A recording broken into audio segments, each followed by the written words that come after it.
90s, or you're here today, for the things that are going to happen here, I know some of the big comrades, the profs and people are already here.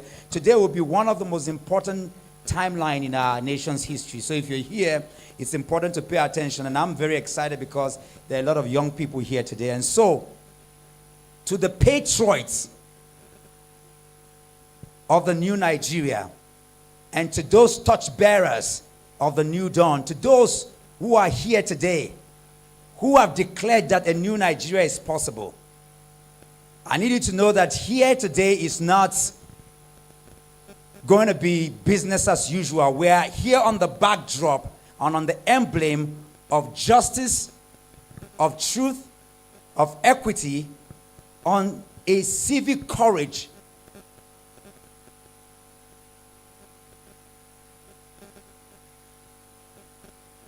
We're here to speak words and life into the polity, into the governance, into the business structures, into the families, and all the gates of society that does exist, including education, health, and everything that we can think about. And so it's important to pay attention as we glide for the protection of our democracies. And so there is no highest body today that symbolizes this strength and this essence than the platform upon which this event is being held. It's called the Coalition for the Protection of Democracy. And today symbolize the day in our nation's history that true democracy was born, actually. You know, if you look at the timeline in history, whether you talk about the ANC movement or you talk about the civil rights movement, for each of those movements, they went at least across 80 years. And so when we have discourse and we talk to our peers as concerning what happened in Nigeria and why we're here today, the 2023 general election was pivotal in the history of Nigeria because people who did not pay attention to governance, who are not even inclined to polity or politics, woke up. Market women. Rights and the things and the gladiators and the principles and the people who have been fighting for our democracy in the last maybe 60 years plus are not the real people who are going to truly enjoy the dividends of democracy. If you look at nations around the world today that we celebrate, that we love, the places we love to go to, the UK and the US and Europe and America and all the other places, 150 years ago, 200 years ago, most of those places were killing fields.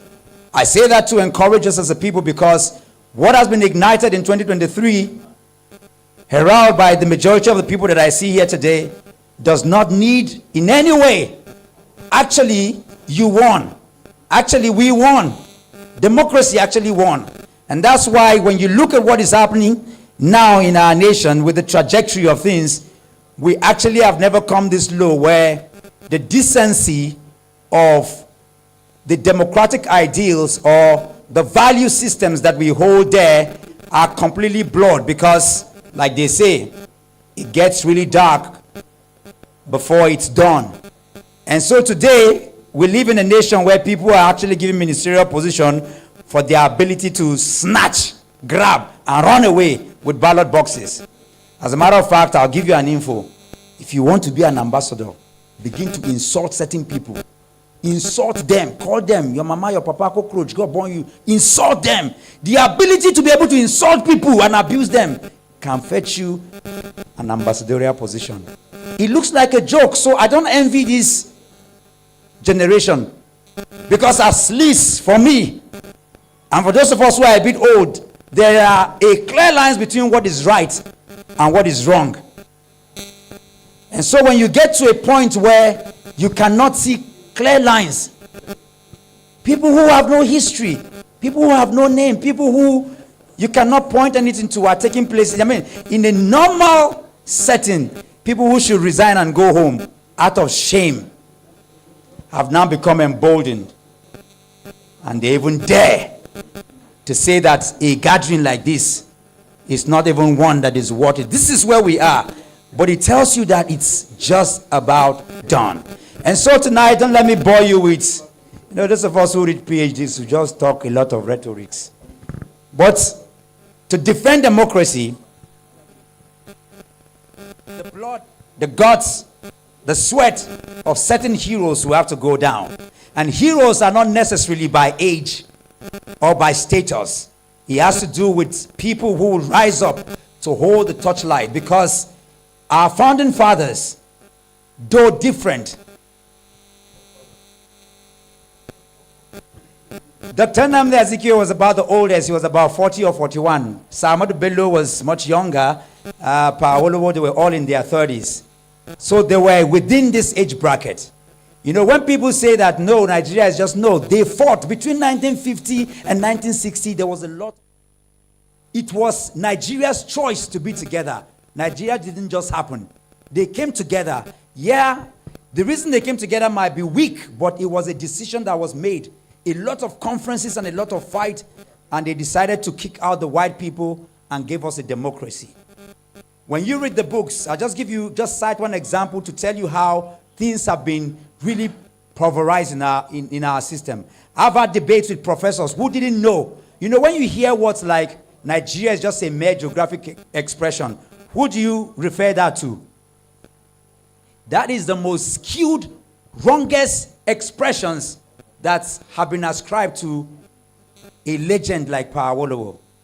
He wrote a book in 1947 called The Pathway to Nigeria's Freedom. And in that book, he declared that Nigeria is a mere geographical expression, not any difference from France, America, or other people. Is somebody hearing me? Because I need students to hear me. In 1947, was Nigeria born? Nigeria wasn't even born yet. That was when Pa Awolowo declared that Nigeria is just a merge. It is what we make of it. Does somebody understand? But I have met professors of law in school who did not, because we don't read anymore. Everything we get is from the pages of what? Social media. That's why just a few weeks ago, the people who persecuted the civil war, do you know what it means to have a Babangida alive, to have a Tiwa alive, to have Gowon in one room? And they said the war was not an Igbo war, but you have rats, some rats with R names, educating people and telling them that the people who fought the war are still alive. And they came. If you don't read, you must dig in deep. The people that will change Nigeria, they are not just people that carry dreads or just wear clothes. It's not, no, you must read. I carry dread, but I go to school. I read. It took 7 years to get my PhD. When you open your mouth, they should know that a Nigerian is talking. When I lecture in Sierra Leone, in South Africa, in Kenya, I know somebody's wondering, 30 countries around the world with Dada, but when I show up, you know that a Nigerian is in that room.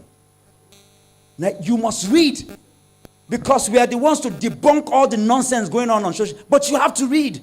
So 1947, Pa Awolowo, we don't even have tribalists. Do you know that if we have tribalists in Nigeria, Nigerians will be better? Show me, is there any eastern state that a Yoruba person is governing? Is it an Igbo person that is the governor of Lagos State? Is there a Yoruba person that is the governor of Sokoto State? Is there any state in Nigeria that the local government is like Dubai? Is there any state working in Nigeria? What that tells you that is not the tribe. In fact, your own tribe that the ones killing you. I lived in Dubai at a point for 30 days. Dubai is an Islamic state. The local government in Dubai provided buses for we Christians to go to church and come back free. Because it is important for them that we go to church and come and have whole service. Here, a particular denomination of a church will not carry the person in the bus of another branch.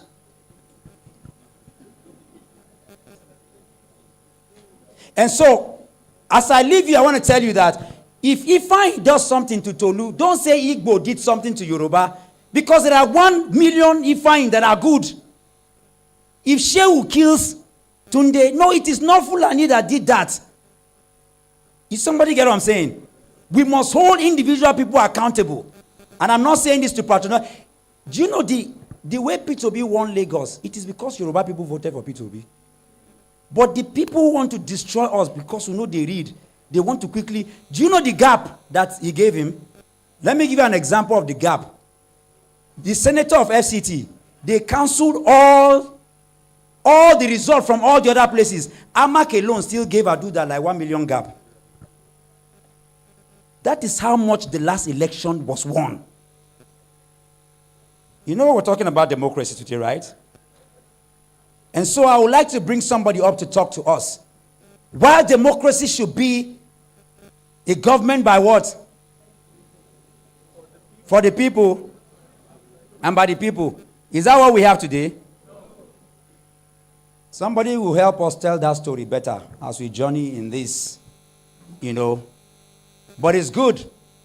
The only thing I'm going to do before I bring up the person is to tell you that if you are in this room, the torch bearers of a new Nigeria, if you're one of those people, if you are part of those people who have determined that a new Nigeria is inevitable. And what we mean by that new Nigeria is that in Nigeria where the child of nobody can be somebody, where when people win elections, they are given their place. Where it is not about tribe, but Nigeria. That when you stand and you are speaking, as I'm speaking right now, you're not looking at a Tiv man or an Igbo man. When I'm speaking, you are seeing Nigeria. You're not seeing a Christian or a Muslim. That time when we will come, it will not matter whether I'm wearing a Babariga, I'm wearing an Ishiagu. That what will matter is what is right before us. If you are one of those people who believe that, and you truly, in your heart of heart, that's what you want for Nigeria, especially like you to stand up on your feet, walk up to 3 people and tell them a new Nigeria is possible, and that democracy will definitely take its place one day.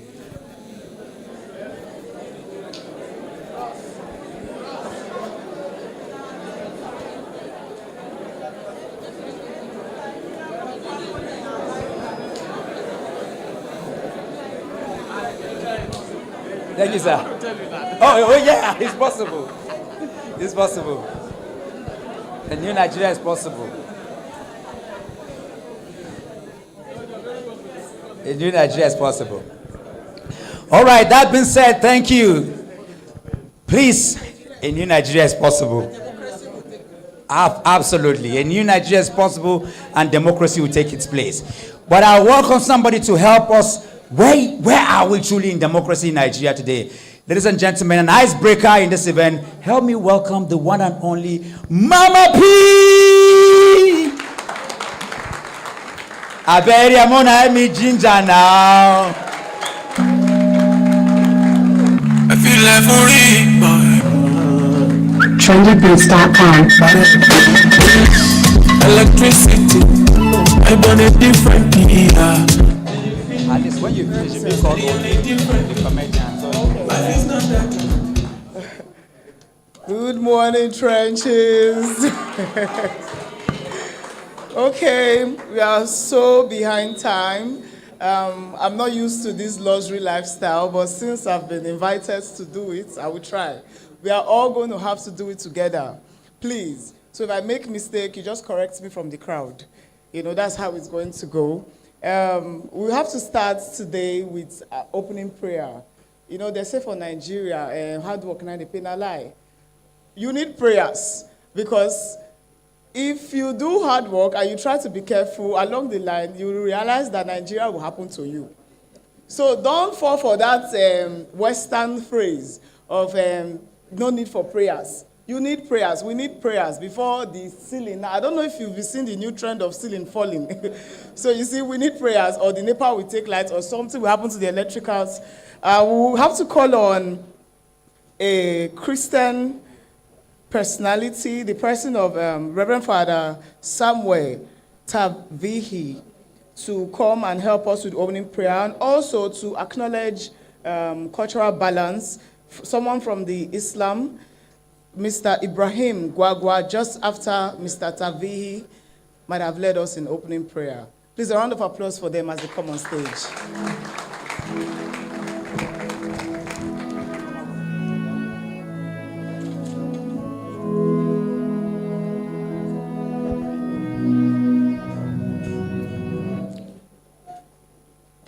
word of prayer, please. In the name of the Father, Son, and the Holy Spirit. Heavenly Father, we thank you for a day like this. We thank you for the opportunity you've given us, our lives, our country, but also the democracy. We are here because you deem it fit and you approved of it. Yes, we had planned, but without your approval, it wouldn't have been possible. We hand over every activity here unto you. Let it, as is starting with you, may it end with you for your glory. Father, we are here just as a people, as your children, pray unto you for a better country. And democracy actually is for us. And let all of us that are involved or would be involved should know that it's not just a personal thing. Give us the grace to serve our people well. Touch the hearts of those who think that is just for them. Help us to have the courage to do the good things and the right things that we are to do for the good of others. As we are here praying unto you and also to discuss and reflect, let what we discuss not just end here. May it be in practice and all the days of our life. Protect whoever that is here, and those are resource persons. Grant them whatever they need to share with us, that when we are done, your name will be praised forever and ever. We ask all this through Christ our Lord.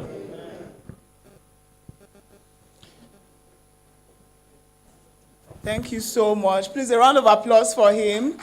We are calling now Mr. Ibrahim Gwagwa to help us with the Muslim prayers.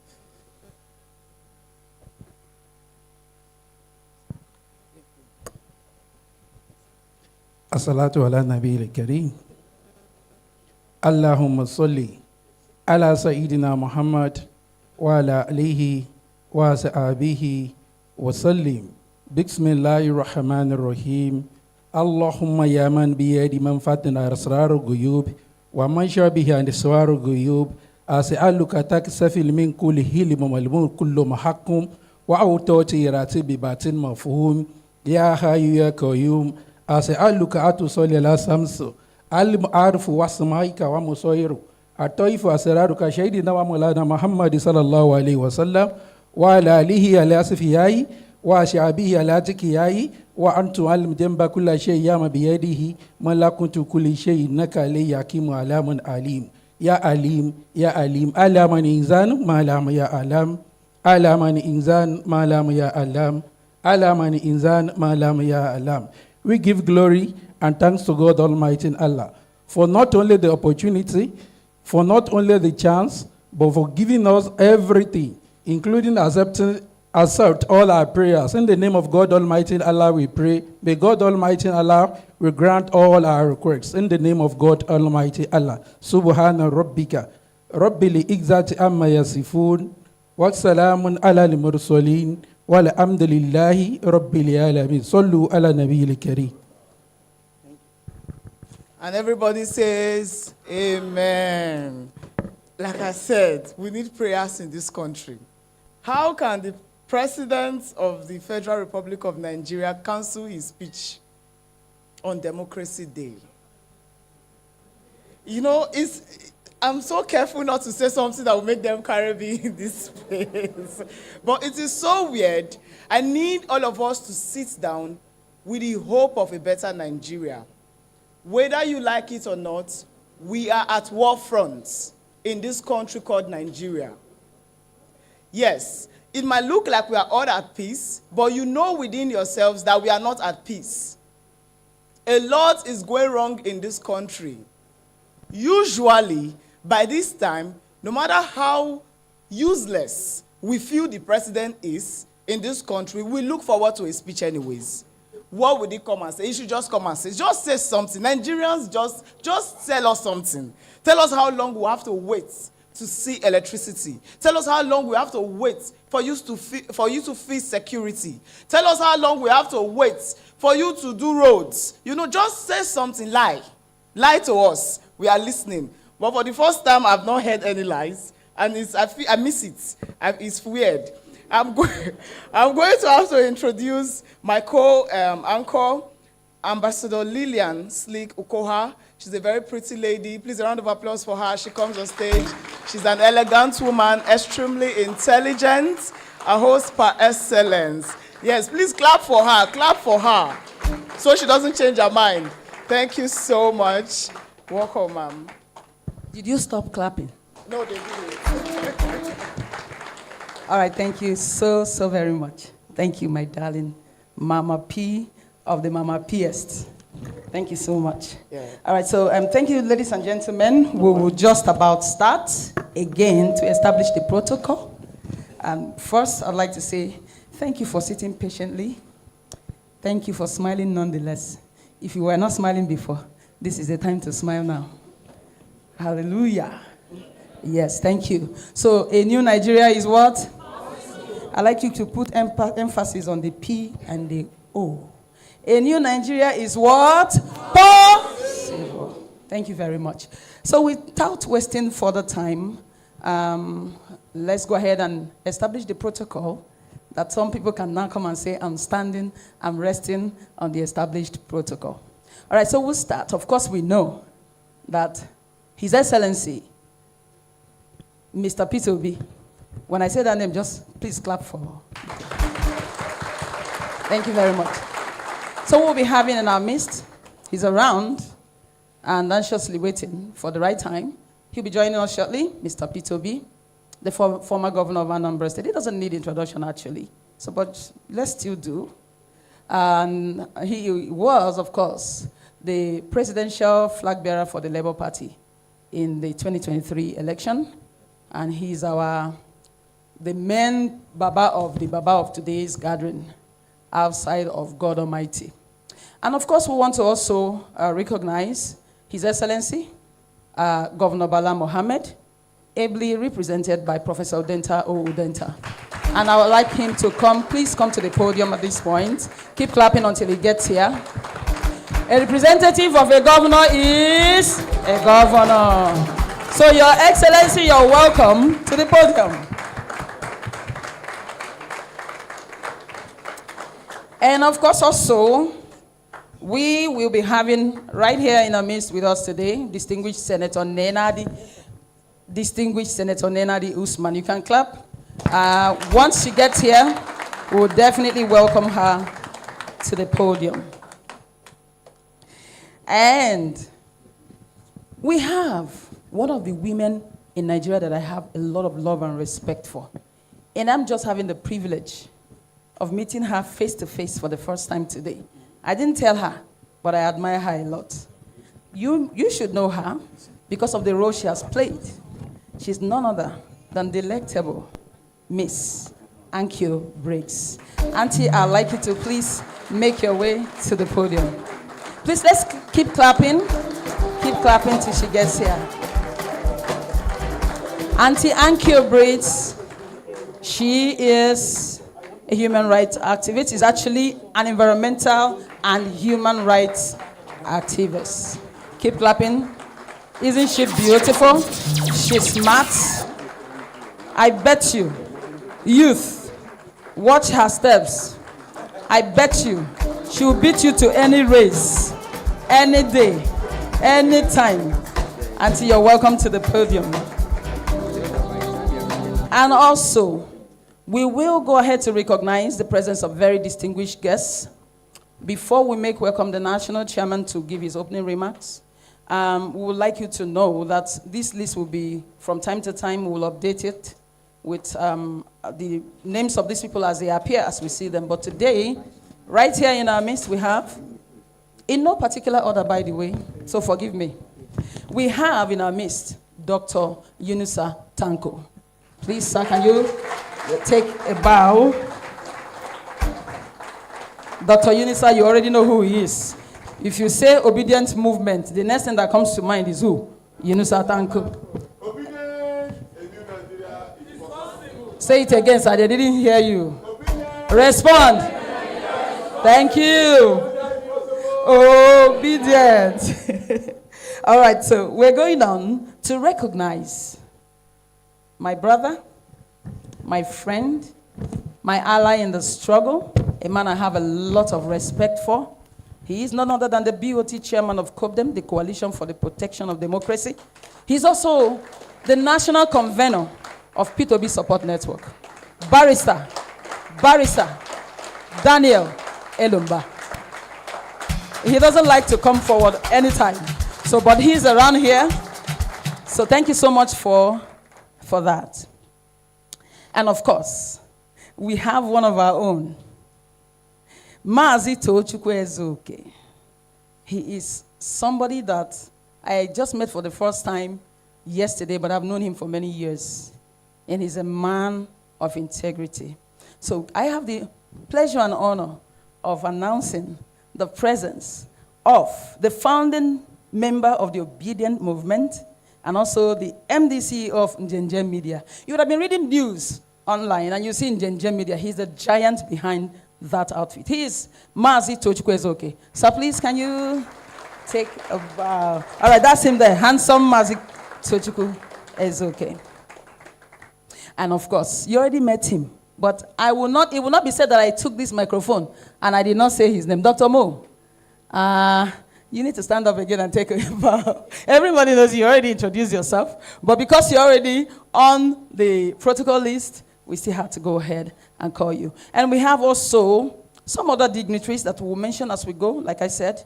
But so we don't bore us with a lot of this. Intermittently, we'll come up and announce new appearances. But also we have here the convener of the North-South Progressive Forum, SMP, in the person of Comrade Onyekwulisi, FBI. Please, if you're here, can you just take a bow? Thank you very much. All right, so without wasting further time, I'm going to call on the national chairman of the COPDEM, of the Coalition for Protection of Democracy. We are going to give our word today. So you see, as I'm calling the name in full, the Protection Coalition for the Protection of Democracy. There will be a point when we say, what does COPDEM mean? And we'll just point at somebody and say, tell us. All right, so with a rousing applause, please make welcome the national chairman of the Coalition for Protection of Democracy in the person of Amiable Mr. or Prince Rampam Jr. as he comes to the podium.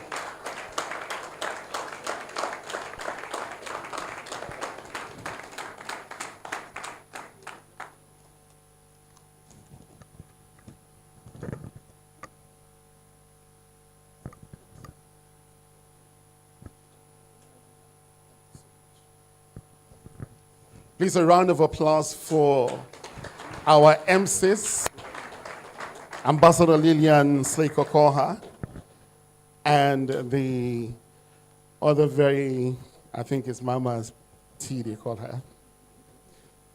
It's nice to see beautiful faces like this. I remember once we were this good looking. I mean, can you see them? Very, very interesting to be close to.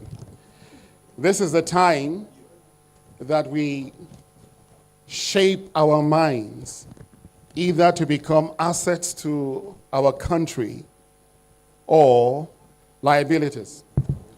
But so far, I can see our future Ibrahim Traore is somewhere sitting.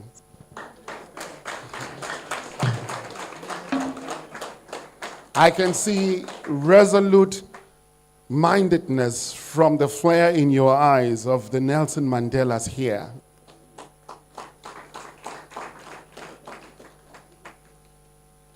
This is the future of Africa.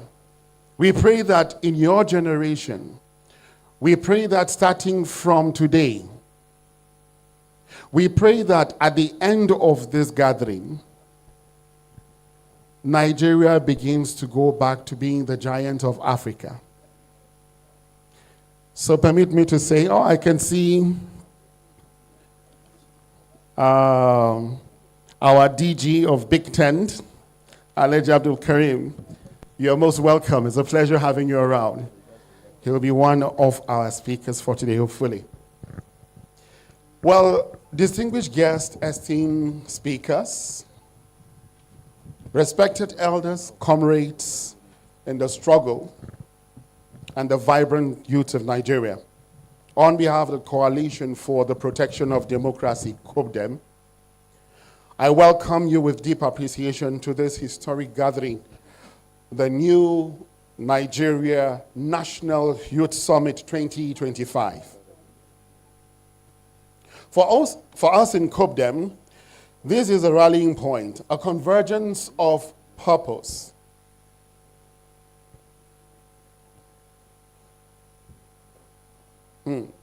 A declaration of intent and the commencement of a youth-led movement for national rebirth. Let me begin by recognizing our keynote speakers. Well, permit me to start with His Excellency, Mr. Peter Gregory Obido, on his way, a leader whose name has become synonymous with accountability, vision, and youth empowerment. Thank you.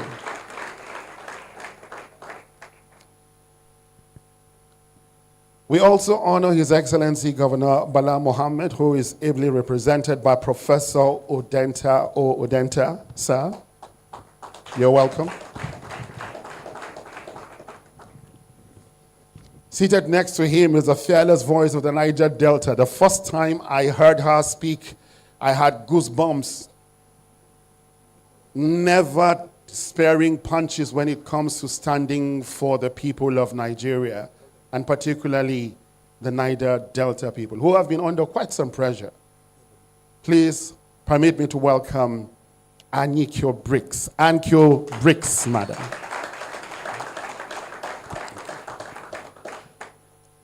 We hope to have also still coming in the unassuming and yet powerful Senator Nenadi Usman, who will join them. Hopefully she's on her way.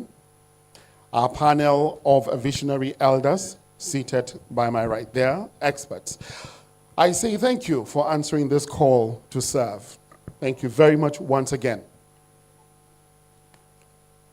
And most especially, I salute the over 200 dynamic youth delegates from tertiary institutions across Nigeria. You are not just in this hall, you stand here as a representation of the over 200 million citizens of Nigeria who are seeking for hope and direction. So I'll say welcome to the great Nigerian youth. Great Nigerian youth. Great. Well, that was for me. Can I hear you again? Great Nigerian youth. Great. Thank you very much. You are most welcome. The choice of June 12th is deliberate and symbolic. This date marks the freest and fairest election in the history of Nigeria. A mandate that was unjustly annulled by a military dictatorship. Now, today, 31 years later, we find ourselves under a new kind of threat. A democracy in name, but not in spirit. A painful paradox is playing out before us today. One of the key actors in that historic democratic struggle now sits atop a government under which Nigeria remains the poverty capital of the world. It is now the worst place for a woman to give birth to globally. Our nation has become the joke of the decade and the laughing stock of African democracy. This has to change.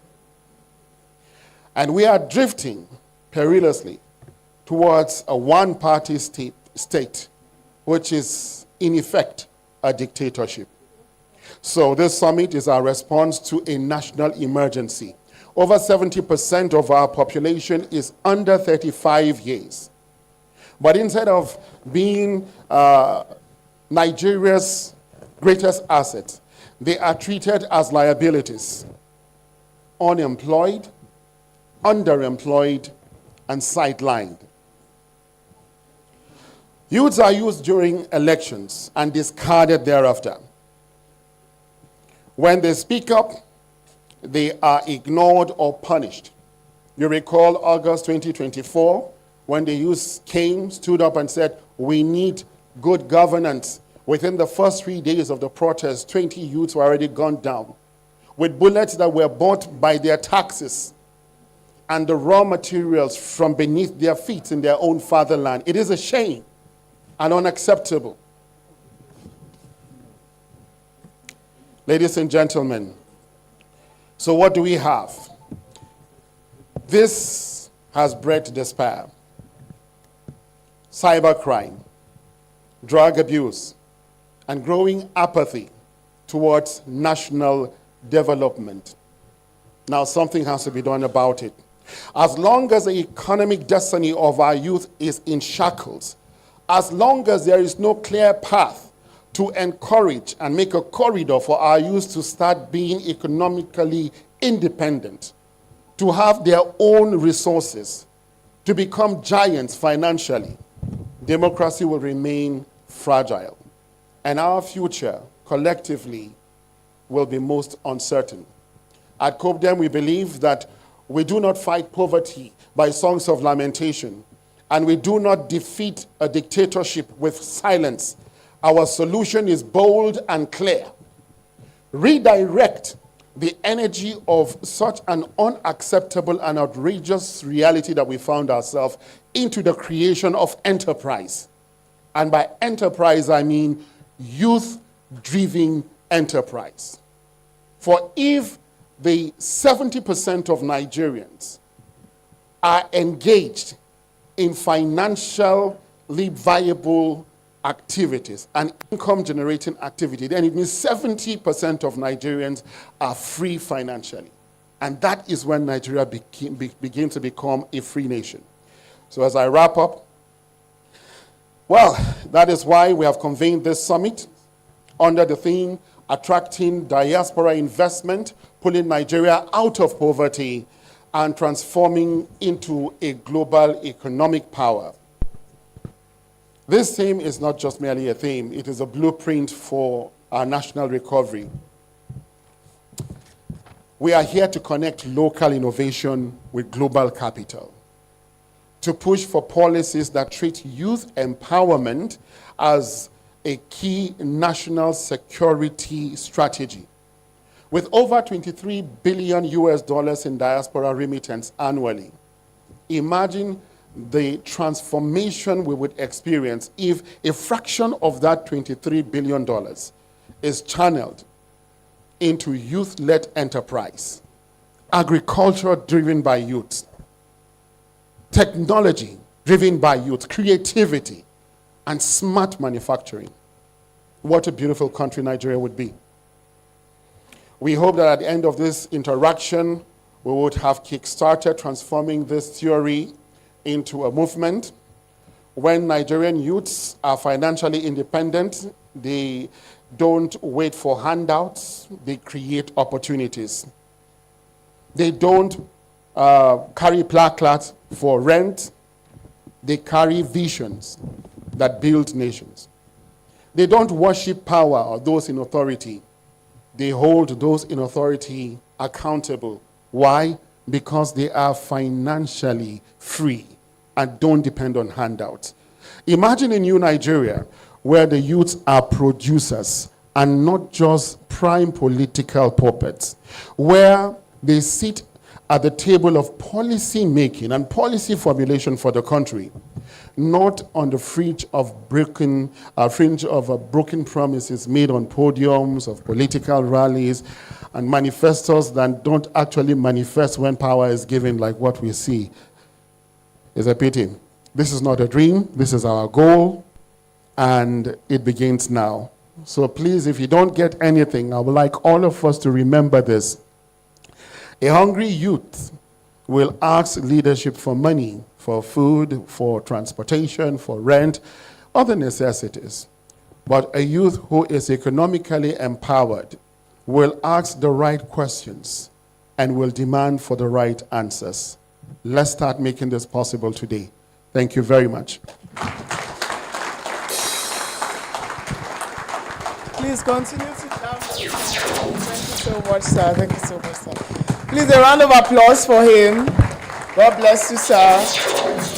I like the way we are all speaking correct English and acting as sense. I saw when they introduced the head of Obedience Movement, Alhaji Yanusu Tanko, and he just waved his hands. Please don't be deceived. We are all comrades here. We are just pretending to, be civil, although the situation of Nigeria does not permit us to be so, but don't take this pretense too far. A round of applause. We have some Jagabans in the building, not in the negative lights, in the positive lights. A round of applause for us all, please. We'd like to call on stage Mr. Ken Eloma Asoba, who is representing the Labour Party Acting National Chairman, Senator Nenadi Usman. Please come on stage, sir. A round of applause for him as he comes on stage. Please jam those hands, jam those hands. Thank you so much. Once again, we would like to acknowledge the presence of Alhaji Ibrahim Abdul Karim, DG of the Big Ten. Thank you so much for coming, sir. A round of applause for him. And the Directorate of Media, Madam Nana Kozari, we thank you so much. We are aware you are in the building. Please, a wave for us. A round of applause for her, please. At this junction, not to be too serious, we want to welcome Mr. Odi, the comedian, to entertain us a bit while we unveil our guests, our real guest of honor. A round of applause for him as he comes on stage. Oh. Thank you. Can we give her a round of applause? My sister, you someone could not speak Pidgin English. The only way we can pass message is to use Pidgin English. If you don't understand, that is our language. Even the activists, we sit down here, when she dey talk, she don't verse very go say, what tune now they talk about? So help me put things together for her. And also let me clap for the Reverend Father. I appreciate you, sir. Sir, you're not the first to use an iPad to conduct the mass. The Bible recorded that Moses went to the mountain. He came down with 2 tablets. They did not tell us if it's Samsung or Techno. And you know, say, Reverend Father, where they pray for madman, they close the eye. Because after deliverance, anything can happen. And when prayer don't too long, they turn to complain. Jesus Christ fed 5,000 people with 5 loaves of bread with 2 fishes. That means Jesus Christ was the first to serve small chops. Am I talking? Or shall I proceed? Am I talking? Or shall I proceed? My name is Mr. Ode the Uncommon, intellectual, mobile, fine boy comedian. My late grandfather was a town crier. My father was a teacher. I talk for a living, and my father is also a teacher, and my mother, she's a woman. So there's an issue to solve. It is only in Nigeria that the president is older than the country.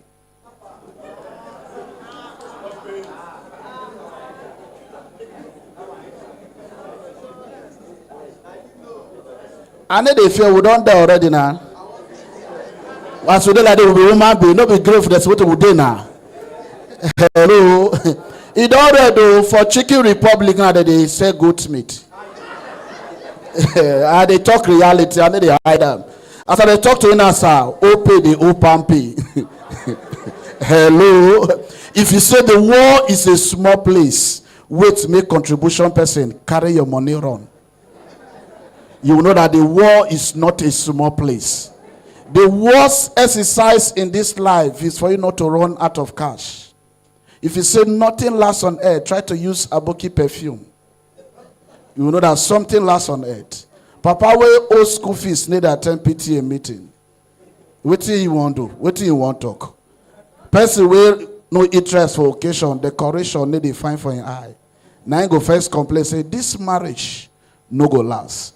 Ladies and gentlemen, Peter denied Jesus Christ. Why INEC denied Peter Obi? Am I making any sense?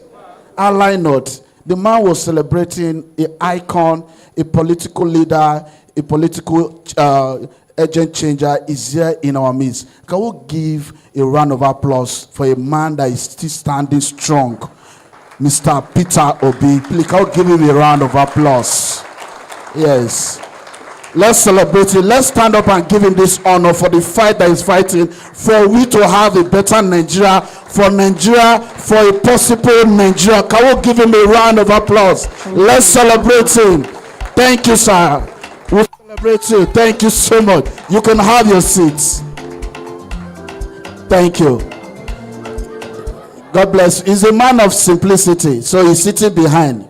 So let it be. Hello. Second hand suit no get trouser. No be every man wey you see wear suit me say get money. Some of them are choir members. Sir, I'm talking, you're not laughing. Laugh, sir. The condition of the country, they affect all of us. Now, so I go Guarimpa, I go the yab one man. As you they laugh like this, I don't know say the man a general. At the yabam, they laugh. In boys, where they for back, they laugh. General can't look me, do me hand like this, you will go far. I don't know what he meant until after the program. As I go outside, in boys, they follow me. They say, are you the comedian inside? I say, yes. He said, we are the comedian outside. I say, what is the issue? He say, Oga no pay you. I say, Oga pay me. Now you the yabam. Say, see that he lost. Enter. I say, where will they go? So you know when the general tell you, you will go far. Things are very expensive. Pampers now is 35,000 naira. Men will be impotent, not know what God do for them. Picky when I don't know how in future go be. Now I will buy Pampers for 35,000. Will he end up becoming DJ?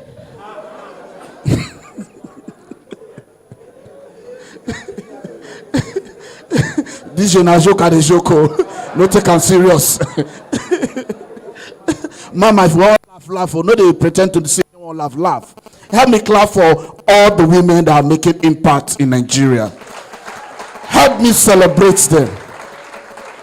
Mama sweet. Nigeria is a great country. Whatever you want to say, I cannot go to any place. Yeah, God don't say a word to me. Say, oh, if you travel, go abroad, now you go know say an old building there. But Nigeria is the best place. This is the only country you make money. Nobody asks you, how do you make your money? You can wake up, you can sleep as a poor man, wake up the following morning as a big man. Hello? Things are good in Nigeria. Sir, there's even between contact and phone number. The love is massive. The love is massive. Enter problem first. You will know that the love is not massive. There are two things that is difficult to get in Abuja. True love and original charger. I know, sir. No be every man where you see get big belly, me say no enjoyment. Some na run, some na family just got a cosa. Some na night food. And no be every man where you see say get big chest, me say carry weight lift. Now people will carry for mind. So anyhow where they take package power bike reach, na still Okada. Hello? Anyhow where they package Tundra, na still pick up. Now we have women leaders in this great party. Sir, are you aware that in Edo State, APC women leader and a man? As I call a woman now, she came out. That is how women behave. Give a woman a sperm, she will give a child. Give a woman a house, she will turn it to a home. Give her money, she will give you comfort. Marry second wife, write your will. Ladies and gentlemen, thank you once more time. God bless you.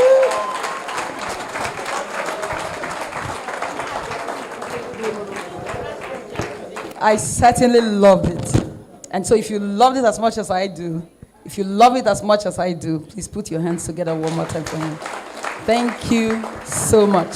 And now, I am so glad that I have to be the one to hold this microphone to do what I've always wanted to do. It is my honor, my pleasure, and privilege to introduce a man who does not have love in scarcity. The MC, when he was talking, he said charger and love that in scarcity. But this is one man, if you mention one Nigerian, who has love in abundance, unpretended love, true love, in the hearts of every Nigerian. I thought by now you should be putting your hands together. As I call on none other than Opute Sir Mr. Peter Obi. Please, let's give him a rousing welcome. Everybody, let's give His Excellency Mr. Peter Obi. Welcome him to the podium. I'm sure you didn't know that he was right there. He's a humble man.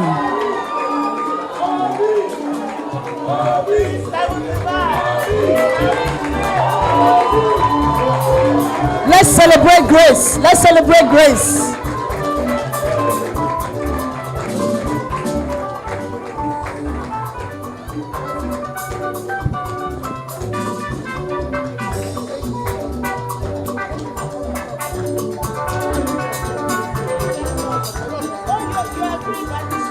All right, thank you very much. All right, DJ, thank you. I know that even the musical equipment is interested in P2B's matter. You know, before I call on my colleague, Mama P, to introduce the next item on our program, I'll just let you know that what we're about to do today is something that would make you feel good that you came. I'm sure I'm not the only one who's looked for the opportunity or looked forward to the opportunity to have a one-on-one with P2B, with this humble man, the rock. Nigeria is standing on rock, but this man, his own rock is different too, as a grace that he carries. So while I make welcome Mama P, let's prepare our minds because we're in for a good time. Please put your hands together. Thank you very much.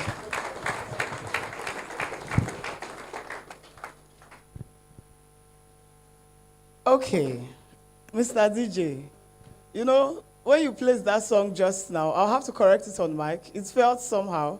You know, I know even our president will not be so pleased with that sound. Obi is the president of Nigeria, trenches, the one we know. Both Igbo, Hausa, Yoruba, Efik, Ibibio, name it. The poor, the Mokwa people, just name it. So when we call him, either we speak English or you find a Wazobia song, a confusing song, just put it.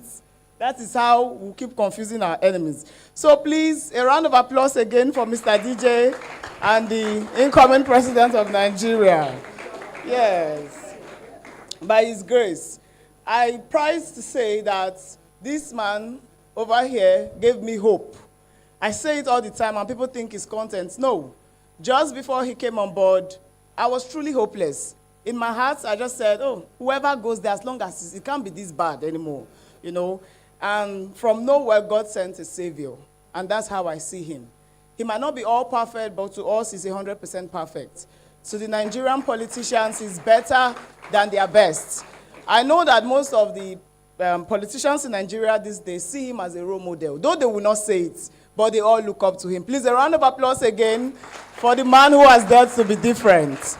We'll be calling on stage the beautiful, nice, Nightingale voice in our midst to lead us in the Nigerian anthem. You know, I will not be able to sing that song, but I will try. But yes, so okay. Please help us. Please, let's all stand on our feet as we pay respect to our great nation, Nigeria. All right. Are we ready? All right. Nigeria, we hail thee, our own native land. Draw tribe and tongue, may differ, in brotherhood we stand. Nigerians all are proud to serve our sovereign motherland. A round of applause for her. I think this is for her. Yeah. Go and learn the national anthem and stop eating your mouth. If we want to cause problem now, we'll say sing stanza 2. You will see people tying their shoelace all over. I was looking at people's mouths. It's better to go and learn it, because when you're going for a job interview, and the interview could just be sing Nigerian anthem, and they could say sing stanza 3. Wahala. All right, so we're moving on quickly, and so we have addresses before we call on our distinguished guests. We will have a brief address from some special personalities here. So we'll be calling on to the podium respectfully Alhaji Ibrahim Abdul Karim, the DG of the Big Tent, for a brief address. Thank you.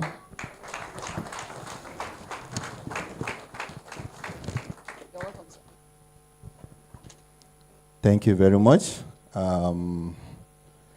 My Excellency, Mr. Peter Obi, who happens to be the greatest role model to all of us and in shaping us to be good leaders. The powerful team that we have here, Prof, Madam, thank you for coming. I want to stand on the existing protocol. Mine is just a very quick something that I want to tell you. We have done it before, and we will do it again. When I see faces like this, I get very excited.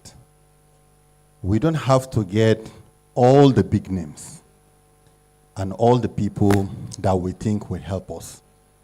In 2023, we make a small mistake we can see. Our product is the best product that we have. But we have to take this product to people that will see what we are seeing. We have to talk to them in the language that we will understand. When I go to people and I want to talk to them, I'll tell them what Peter Obi will do differently. And I gave them my word on some of the things I know he will never do. And I asked the other people, tell me the same thing, things that you think your own principal will do differently and what he will never do. Let me tell you, it's even easier to be a big tyrant when you are a governor than to be when you are a president.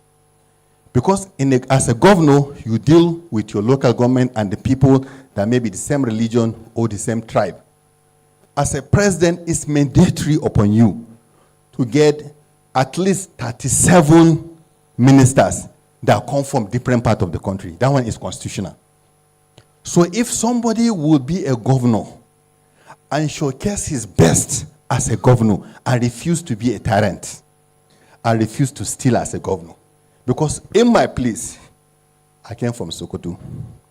Just this Salah, just this pilgrimage journey to Mecca. My governor just sit like this with the pilgrims and dash them 1,000 riyals. 1,000 riyals to 3,200 pilgrims. That's 1.3 or 1.4 billion. Unappropriated for nothing, no papers. So when I talked about Mr. Peter, there is no way he will take public money and dash to anybody.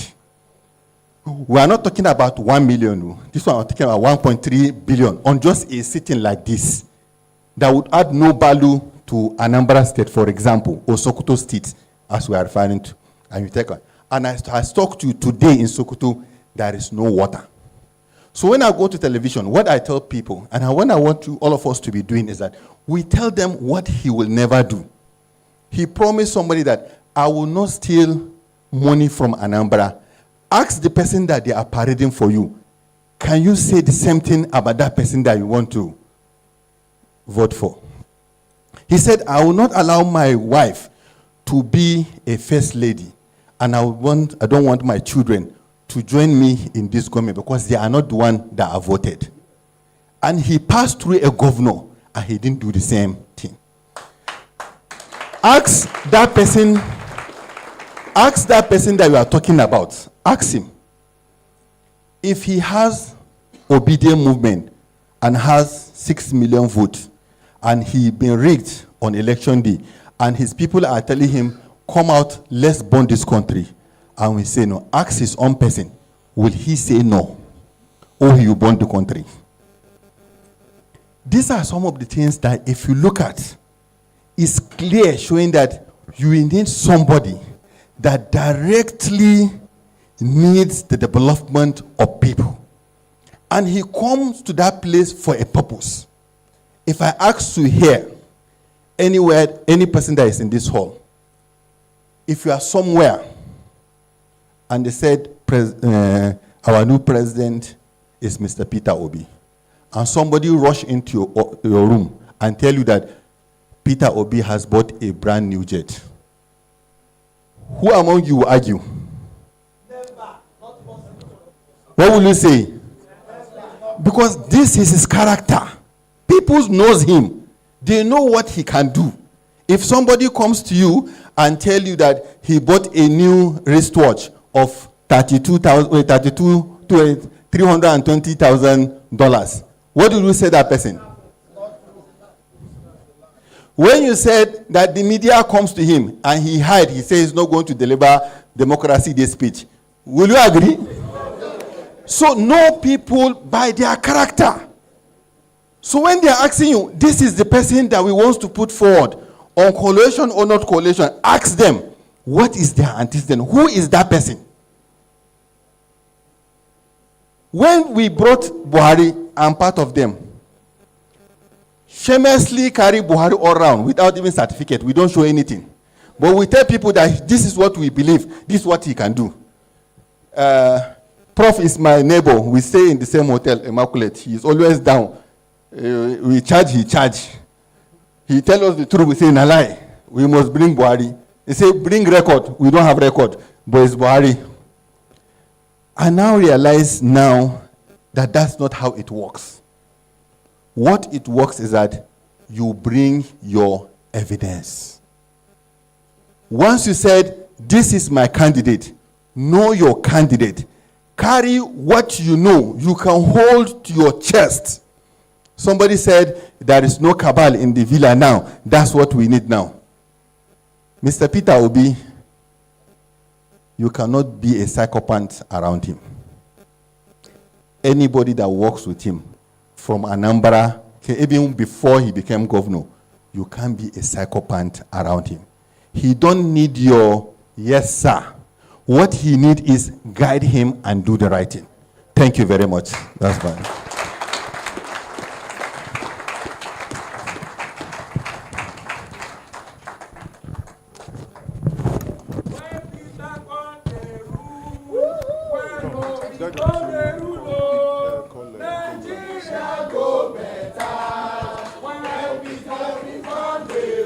Kulu Kulu temper. I understand the agitation. Please, a round of applause for our last speaker. A round of applause. I get the feeling, the exact feeling, the excitement, you know, when we see Peter. I don't think he knows how much we love him. I get it, but let's take it easy. We are far behind schedule.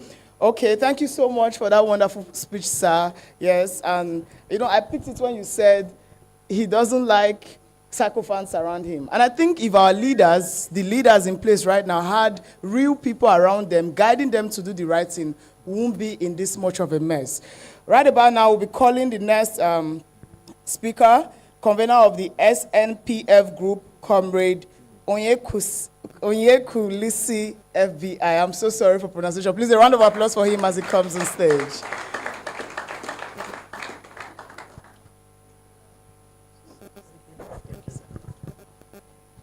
What is that? Good afternoon, everybody. Your Excellency, and distinguished guests, please permit me to deliver a message given to me by our forum. My name is Onyekulis FBI. I am the convener chairman of South North Progressive Forum. South North Progressive Forum is a non-partisan socio-political organization. We are committed to a Nigeria where power oscillates between the North and the South. We have discovered that in a Nigerian state, we talk about a new Nigeria. Yes, we believe in new Nigeria. Yes, we are committed to a new Nigeria. But a new Nigeria can never be birthed or cannot be bettered where power is not equitably distributed. Under our forum, we are saying that power has to be equitably distributed. That's why we are committed to the president of Nigeria from the Southern extraction come 2027. That is our mandate. Our mission is to ensure that between the North and the South, power will be properly situated. Historically speaking, from the parliamentary democracy of 1957 to the constitutional democracy of 1999, we have come to realize that our Northern brothers have been in power for 24 years, but the South, only 18 years, if you include the ceremonial tenure of Nanda Zikiwe. By 2027, the South will clock 20 years. Then we are asking for at least one more tenure of 4 years to the South to complete, to be a parity with our Northern brothers. That is our mission. We are committed to that, and we'll achieve it by ensuring that we do aggressive mobilization, do wider consultation with the stakeholders and early statement, and do aggressive or intensive media enlightenment to patriotic Nigerians and organizations. When we say we are not partisan, our body is constituted of various political parties. We have members, different political interests on the platform. But our message is one thing. Please, all Nigerians, all patriots, let us look the South come 2027.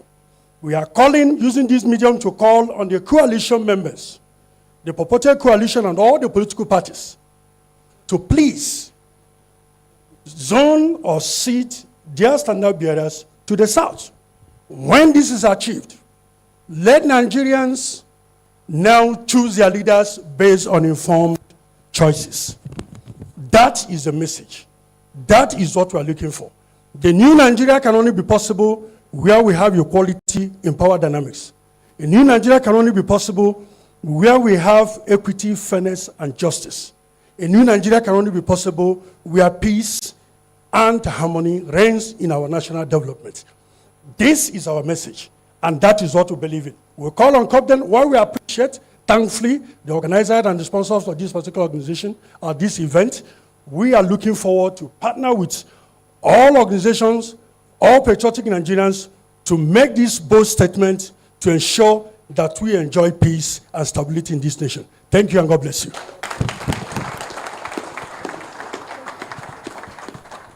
Thank you very much. That's one more time the convener of the South North Progressive Forum. And he has spoken all the grammar. No need to bite my tongue. All right, so we're going ahead now to call on the representative of a very distinguished Senator Nenadi Usman and to come and give us the speech. Thank you so very much. Please, can we put our hands together as we welcome him to the podium?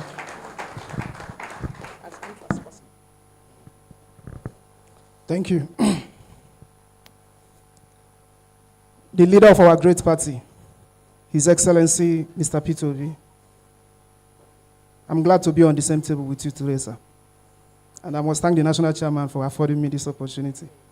Thank you. Professor Udentu Udenta, you're welcome, sir.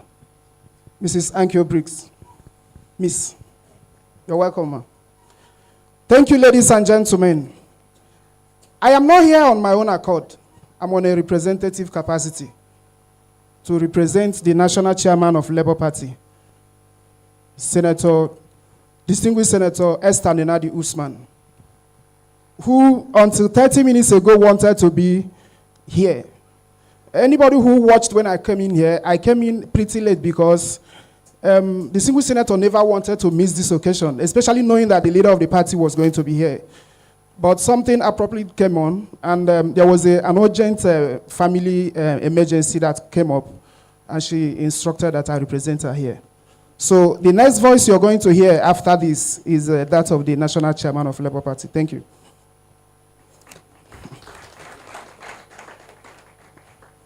Distinguished guests, respected youths of our great nation, diaspora brothers and sisters, ladies and gentlemen, I stand before you today not only as the acting national chairman of the Labour Party, but as a fellow Nigerian who carries the deep weight of our shared history, our present challenges, and our collective hopes for the future. Today, as we mark Democracy Day, we honor the sacrifices of heroes and heroines who 32 years ago defied oppression and dared to dream of a Nigeria where the people would be the true sovereign. We remember Chief MKO Abiola, whose blood, like that of many others, watered the fragile seed of our democracy. But as we gather here in Abuja to engage on the future of Nigeria, let us ask with clear eyes and honest hearts, is this the democracy they died for? The bitter truth remains that our democracy often mocks its own name. We have made progress in some areas, but the hearts of democracy, free, fair, and credible elections, the rule of law, accountable governance, still suffers under the weight of manipulation, impunity, and elite capture. Institutions that should defend the people have been weakened. Elections have become rituals without meaning, disconnected from the real will of the people. As long as Nigerians cannot freely and confidently choose their leaders without interference or intimidation, the spirit of June 12 will never rest. But my message today is not one of despair. It is a call to action, especially for you, the vibrant youth of Nigeria. The theme of this summit, attracting diaspora investment, pulling Nigeria out of poverty, and transforming into a global economic power, could not have come at a more critical moment. Nigeria stands at the crossroads. One path leads to deepening poverty, rising insecurity, and global irrelevance. The other leads to a new Nigeria, prosperous, inclusive, and respected across the world. Our young people are not the leaders of tomorrow. You are the leaders of now.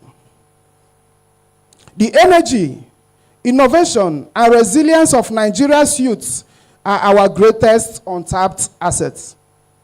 Across technology, agriculture, manufacturing, entertainment, and digital enterprise, Nigerian youths are already building global brands from local ideas. But they cannot do it alone. They need an enabling environment. A stable and transparent political system that protects investment and rewards. Functional infrastructure, electricity that works, roads that connect, ports that facilitate trade, and broadband that powers innovation. Security that protects lives and property, allowing enterprise to flourish. A reformed financial system that allows access to capital, especially for startups and small businesses.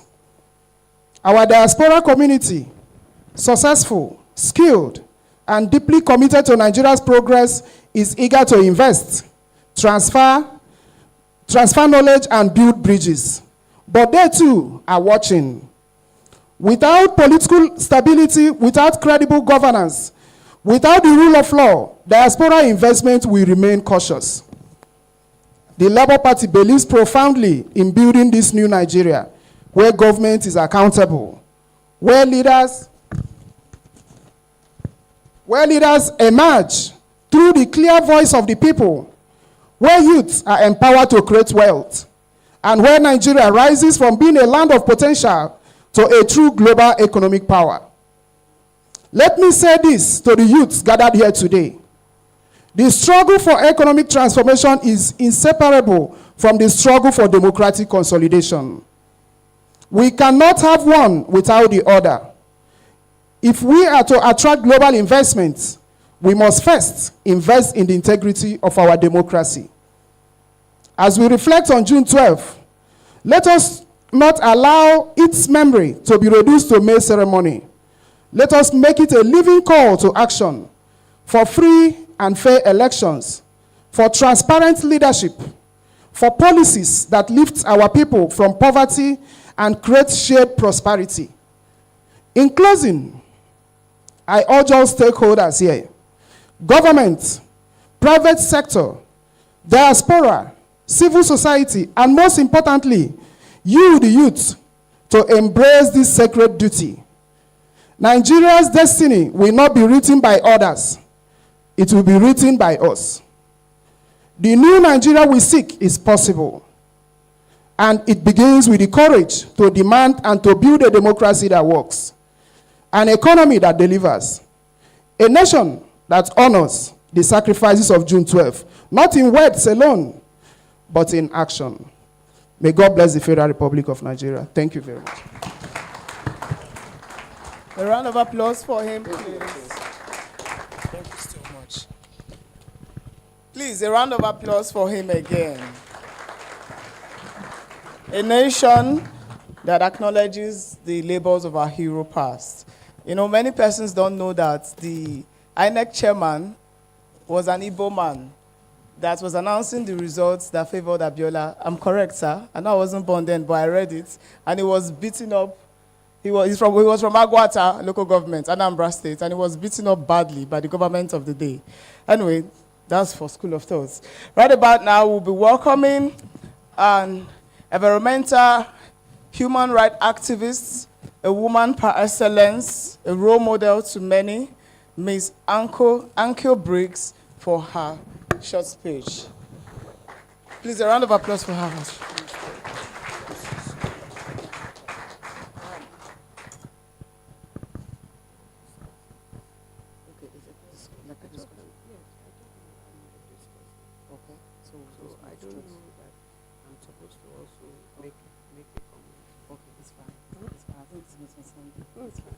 Okay, that's why she's an activist.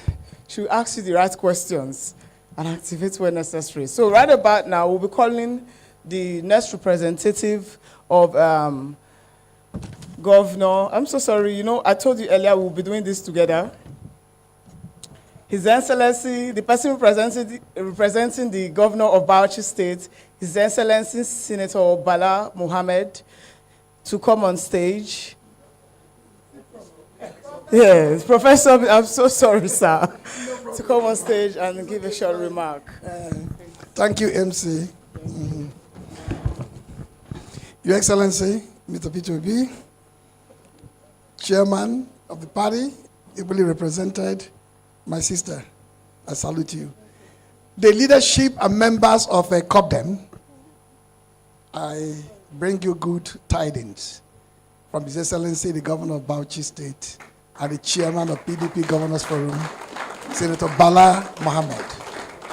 You can see there's no prepared speech because he really wanted to be here. But he's been out of the country for Hajj. And the moment he comes back, I will duly communicate to him this very important historic gathering. But I did speak with him, and he did pass on several goodwill messages some ideas to share with you. First is that his heart and his mind and soul is fully passionate and committed to what you are doing. He appreciates your effort and believes that without the vibrant work and activities of Nigerian youth and agencies like COPDEM, democracy will not endure in this country. He believes too that you chose a correct date, a very historic moment in our history, sometimes exciting history, sometimes beleaguered history. June 12 for him and for the whole Nigerian people represents something very tangible in our journey of nationhood. So for choosing this particular day, this specific moment of time to do this youth summit, he feels very, very passionate about the work all of you guys are doing. He believes too that to guarantee the future of democracy in Nigeria, especially multi-party democracy, which is under severe threat and stress, as we all know, will require the labor and sacrifices, the individual and collective commitment of every one of you. Not just the participants here who are like delegates, but the entirety of Nigerian youth in their millions spread across the 36 states and the Federal Capital Territory. His Excellency Wale knows that 2027 will be a very momentous period in our democratic consolidation journey. It will witness the activities of the groups like COPDEM, who of course will be at the trenches and the vanguard to protect democracy. He believes if you do not protect democracy, he cannot protect the Nigerian state, he cannot protect our economy, he cannot guarantee peace and security, he cannot guarantee eradication of poverty, he can't even guarantee the investment from outside, that is foreign investment coming to Nigeria. Neither can we get out of the situation we find ourselves. So democracy is not just a name and word for him, it's a living symbol of who we are as a people. That millions have suffered from 1914, since the birth of Nigeria, through the colonial struggle to independence, and then through the 80s and 90s, when the military held sway. And groups like COPDEM, then NADECO, and so on and so forth, did their bit. In this historic moment, he believes it is now the turn of COPDEM to ensure the strengthening, the deepening, and consolidation of liberal democracy in Nigeria, that in 2027 we may have a return to true democratic principles and practice. Finally, and this is a message he wants to resonate, in moments like this, and in a country facing severe headwinds, from economy to politics to security to high-handedness of those in authority, he believes that it is not time to agonize, it is time to organize. Do not agonize, but organize. If you have that as a watchword, you will at the end of the day ensure that democracy will thrive, and the kind of government and the people who will power it will endure in Nigeria, not just in 2027, going forward. Thank you for listening. Thank you very much, Professor. And thank you so much, sir. We believe it's not time to agonize, it's time to organize. And part of what we're doing here today is a prelude to this organization. And that one more time makes me want to reintroduce the organization that is behind this event. In case you're just joining us, this event has been put together by the Coalition for the Protection of Democracy, also known as COPDEM. Put your hands together. And so just before we move into the fire session, I'm sure you are also angling to hear from our big brother, His Excellency Mr. P2B. The people would like to just hear you. If it's just to go to the next thing is supposed to be the fire session, sir. Do you want us to just go into the fire session? All right, so he's still going to be the one handling the fire session. Before I call on the stage hands to help us move this podium, let's do a quick introduction of what the fire session is about. If you're seated here, you have, like we said, you have a privilege to present your concern, but that's going to be within the topic of discussion. So, and we are here with our panelists. We have, of course, representing the highly esteemed governor of Bauchi State. We have Professor Odenta. And we also have Ms. Annkio Briggs. And then, of course, we have representing distinguished Senator Nenadi Usman. We have our brother, Mr. Ken. Yes, so, and then, of course, we have His Excellency, Mr. P2B. So, right about now, the topic for our session is Voices of a New Nigeria.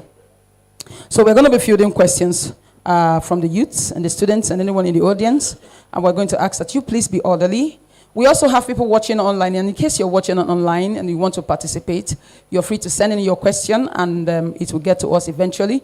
So we will start, once we open the floor, we'll start with a brief address by His Excellency to kickstart the fire session. Like I said, it's Voices for a New Nigeria. What is it again?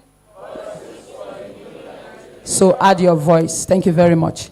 May I please call on the people to please help us move the podium at this point. Thank you very much.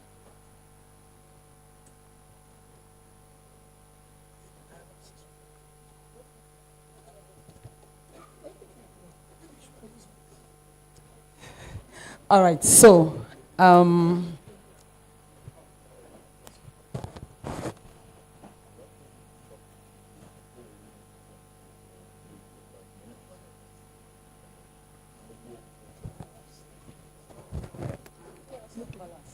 please, let's put our hands together for His Excellency.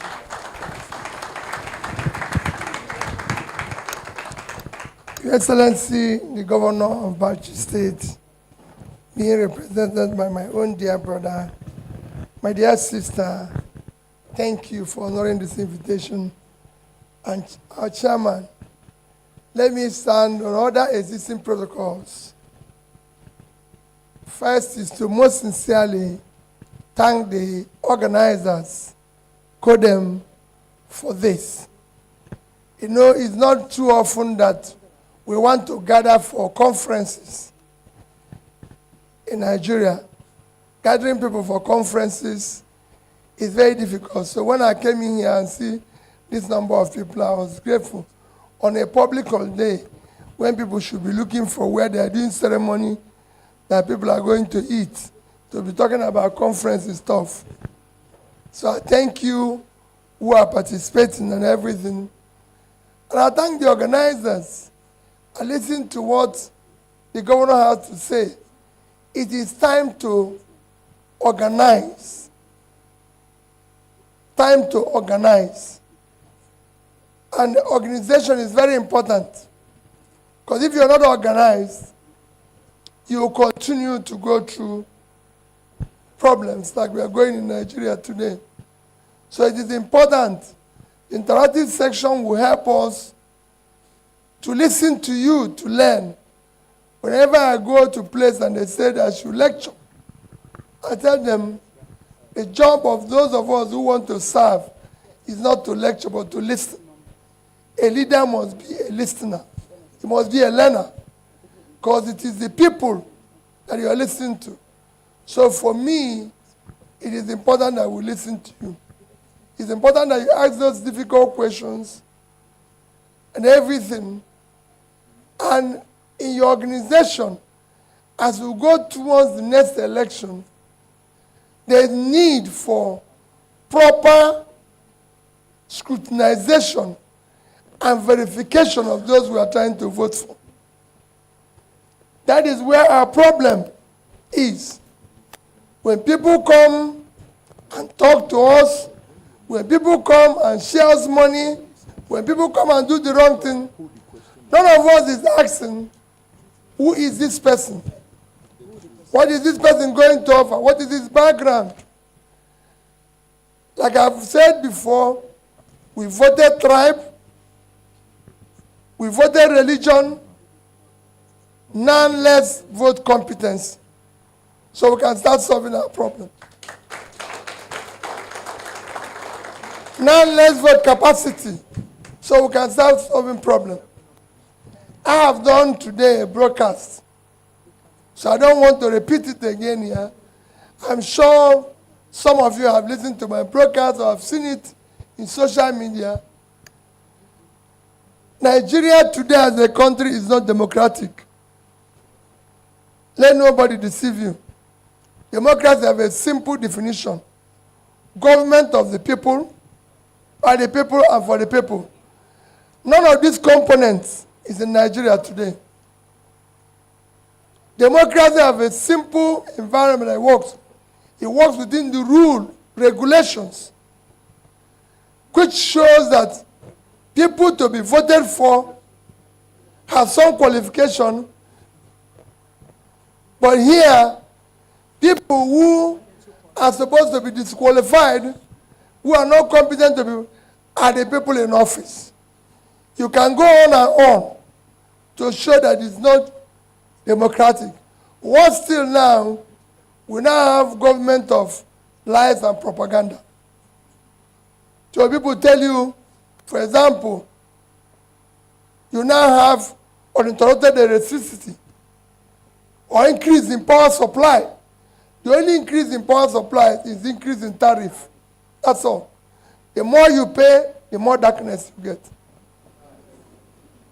That's where we are now. And nobody's caring.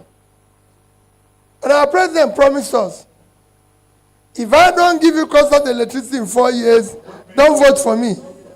But when he comes down and gives you money, you forget the promise. That is our problem. Second 2 years gone, there's no increase in electricity. And that goes on. Today we say we have youth unemployment. The youth are employed. Our unemployment have gone down from 40% to 4%. Yet the street is filled by youths who are unemployed. And people are not worried. We should all be worried. Nigerians now live in refugee camp. They call it internally displaced persons.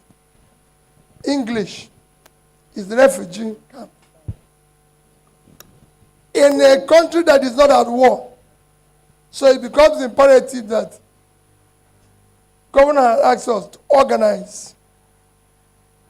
We've seen decisions like what happened in Rivers State, where we have a situation where an duly elected person was removed without the rules or regulation. And it doesn't worry us. These are things we must now decide to organize ourselves. All of you here the number of people here can change everything if they decide to work. And that is why I believe this. They said that for protection of democracy, maybe they will change to trying to bring the democracy, because there's none to defend now. So call them. You have to add organization to bring democracy so we can know what we are defending, because there's nothing to defend. So thank you as we go into the interactive section. Thank you very much. Thank you so much, His Excellency. Thank you so much. Please, a round of applause again. It might look vague now, but I put it to His Excellency that 2027, we will come out and defend democracy. We will do it again and again. 2027, you say? 2027, Oga will know what it takes. Oga will know what it looks like. Let me use pidgin. 2027, don't say that they defend democracy. Yes. While you are jotting down your questions, because the next section is an interactive section, please note that you are free not to like any of the contestants, any of the participants, any of the panelists. You are free not to like His Excellency here. This is the right time to ask a question. That question that has been bothering your mind is Voices of Nigeria. That's the section. This is the most important section. We deliberately had them here, so they will not tell us, please, I'm coming back. 1 minute. So jot down your questions as we call on Mrs. Annkio Briggs to just say something to us about Nigeria and democracy at large. Please, a round of applause for her. She's an environmental and human activist. Thank you so much. Thank you very much. Good afternoon, everyone. And the organizers, thank you very much for inviting me. We've been discussing this invitation while I was away, and I promised that I would be here. Your Excellency, my brother, Peter Obi, this is not the first time we've met. We've met, I think, since you've been governor of Anambra till even when Nnamdi Kanu was first in problem. So we know ourselves very well, and we tend to meet under this type of circumstances where truth is told to ourselves and to power, and where it concerns the youth as well. We that are seated here, except maybe for my son on the right-hand side, I qualify to call him my son. If he finds my age, he will know that I qualify. Anytime I hear anything about youth, I try my best. I go out of my way. I take on my own expenses and I attend. I do that because I was once a youth, and this was not the type of youthship, if you like, that I experienced. My children are youths. Some are nearing their 50s. So when I look at the faces that are here, and I look back to the Nigeria that I talk from, I'm really, really concerned for the faces that I'm looking at. But the reason is that I think you have been cheated. You have been cheated out of the future that they claim is yours. Whether it is today or whether it is tomorrow, you've been cheated out of that power to be a youth. But also, being someone who is known for speaking truth to power and to youth, I will also say to you that you've been very much part of that cheating to yourselves, because you have cooperated with the people that have cheated you. If you have not cooperated, and that's where that message, it's time for action right now. This is your time for action. When I look at you now, I have hope for Africa. And I say that I rarely used to speak about Africa as a continent, because coming from Nigeria, where even at state level, we cannot deliver what we call democracy and what some people claim that they fought for. How do you then begin to even speak for Nigeria and not to talk of Africa as a continent?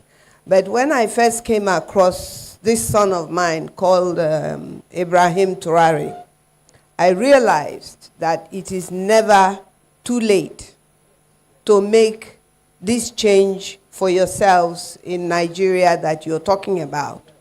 But you must know that it is not going to be easy. It's not going to be easy because of the size of our country. It is not going to be easy because of the way our country was put together. I was shocked to hear the first young man who kept us going standing on this podium and talking about what Awolowo had said, that Nigeria is just a mere geographical region, which it is. And I was also more horrified to hear him say that Nigeria was not born at the time that he wrote that book in 1947. Nigeria was born in 1914 by a man called Lugard. And he's not a Nigerian. He's from my mother's side. He's, but but he gave birth to Nigeria. Nigerians, as we are today, did not give birth to Nigeria, and I will continue to believe that. The idea that there are Nigerians who sat down and decided to create a country called Nigeria is far from the truth. Nigeria was created for us. Now, having been created for us, and if we choose to then take it on as a country, that will be our choice. Then it will be on our own terms and how we want that country that we have accepted to be for us. I know the first national anthem, but I don't sing it, not because I don't know all the verses, because we studied it before we were made to sing it in 1960 when I was in primary school. And one verse is what made me to stop singing it the second time round.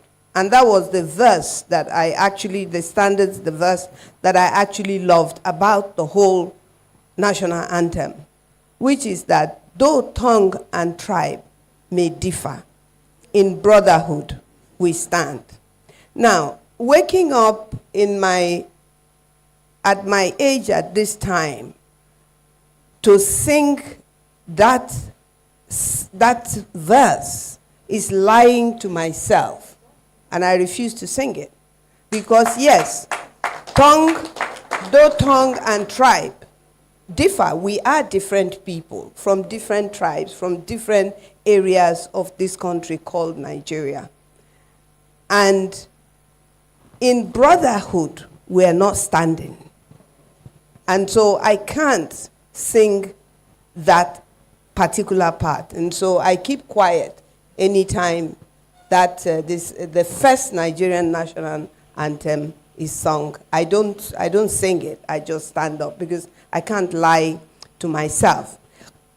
Now, in rounding up now about the youth and the fact that today you are here, I don't know how true it is, but I'm hearing that the president of Nigeria has not made a statement or has cancelled his plan to make a statement. But it is also his right, as I also believe it is his right, to undo the damage he has done to me and my people in Rivers State today. That is a day that is called Democracy Day. So the day is not ended yet. I'm still believing that it is possible he will make a statement to Nigerians and even to himself, because we know him for someone who was a member of NADECO, and we know the role that NADECO played at the time that Abiola won the election. And so on a day like this, not to hear from someone like him, who was part of NADECO, who fought for the things that NADECO was against, for him not to make a statement on this day and explain to the people of Nigeria why what he fought for as far back as 1983 or so has now failed. I think it's sad. It's the only word that I can use for it. So maybe he will speak. But I think I will make more contributions when the mic comes around to me. Thank you very much. Thank you very much, ma'am. Thank you so very much, Biganti. Thank you so very much. It's hard not to feel bad when you hear the truth actually being repeated to you. It doesn't matter how many times we hear this. It's true. And so it just bites you hard because you know that it's this truth that is just repeated.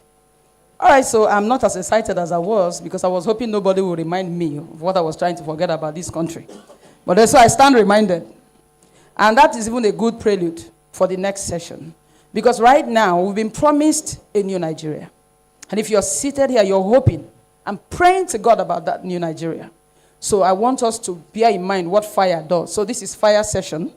And fire is dangerous to something and also pleasant to other things. There are not many leaders in Nigeria that will sit down on an open panel like this and say, bring it on. So if I were you, especially the youth who are seated, we've been promised that we are the leaders of tomorrow. Tomorrow does not end in Nigeria.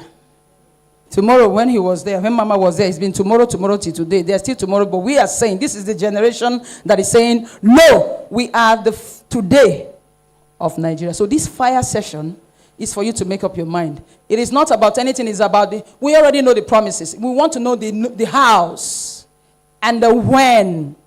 We know the why. Don't we want why? We know why because we want a new Nigeria. So I'm going to open the session. I would ask that you kindly indicate. If you raise up your hand, and then we get a mic to you to make it brief, ask your question, and please kindly direct your question to any of the panelists. I know everybody wants to direct it to Mr. Peter Obi, but anyways, he's equal to the task. Before I open the floor, one more time, I said something. There are not many leaders in Nigeria who can sit down in an open session like this. Somebody just turned down the national address, like Mama just said. But here is a man who is confident in his own skin, and he says, bring it on. In a fire session, anybody can ask you any question. But you know what? The same fire that burns up an article purifies gold. So I just want you to know that we have gold right here in our panel, and so bring the fire on. So if you know your question is articulated, you're ready, can I ask you to please, before I even finish asking, Nigerian youths are vexing. All right, so I'm going to have to ask you, my brother, where is that brother? I'm going to give numbers. And once we are done giving the numbers, we don't want more hands up after that. So I'll start from the front row. Yes, Abix, take your number, number 1. Number 2, number 3, number 4, number 5, number 6, number 7, number 8, number 9, Your Excellency. Number 9, number 10, number 11, 12, 13, 14, 15, Mama, 16, 17, 18 at the back. Okay, so we just have 19. Okay, can we have one more to just make it a round figure? 20. Okay, the person at the back, wearing a cap, 20. So now when we call your number, I hope you took note. So number 1, please make it brief and direct your question to who you want to answer the question.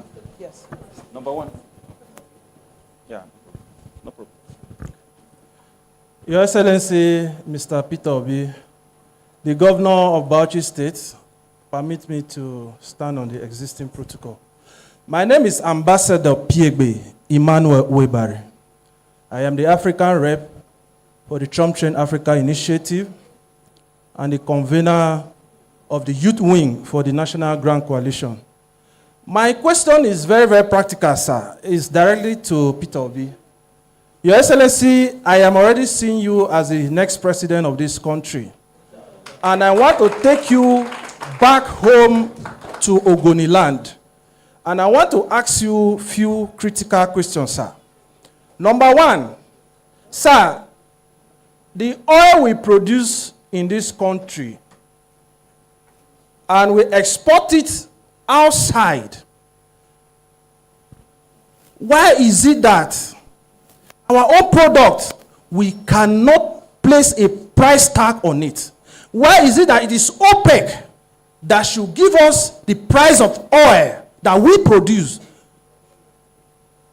What will you do differently if you are seated as the president of this country? That's one, sir.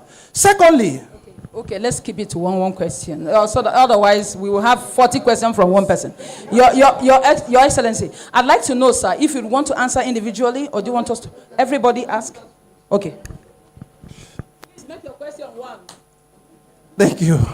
Thank you for your protection, Your Excellency.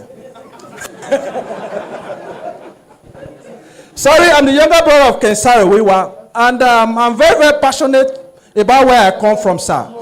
We have started the process of Ogoni cleanup, and there's a process that resumption of oil will go on in Ogoni land. Sir, if you are seated as a president tomorrow, what will you do differently to uplift the lives of the Ogoni people, sir? Thank you. Your Excellency, would you like to answer immediately? Well, there's a mic beside you, Your Excellency. Yeah.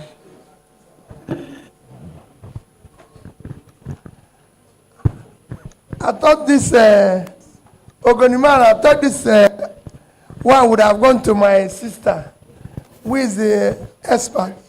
But let me tell you, and I say this and I want everybody to take note of it.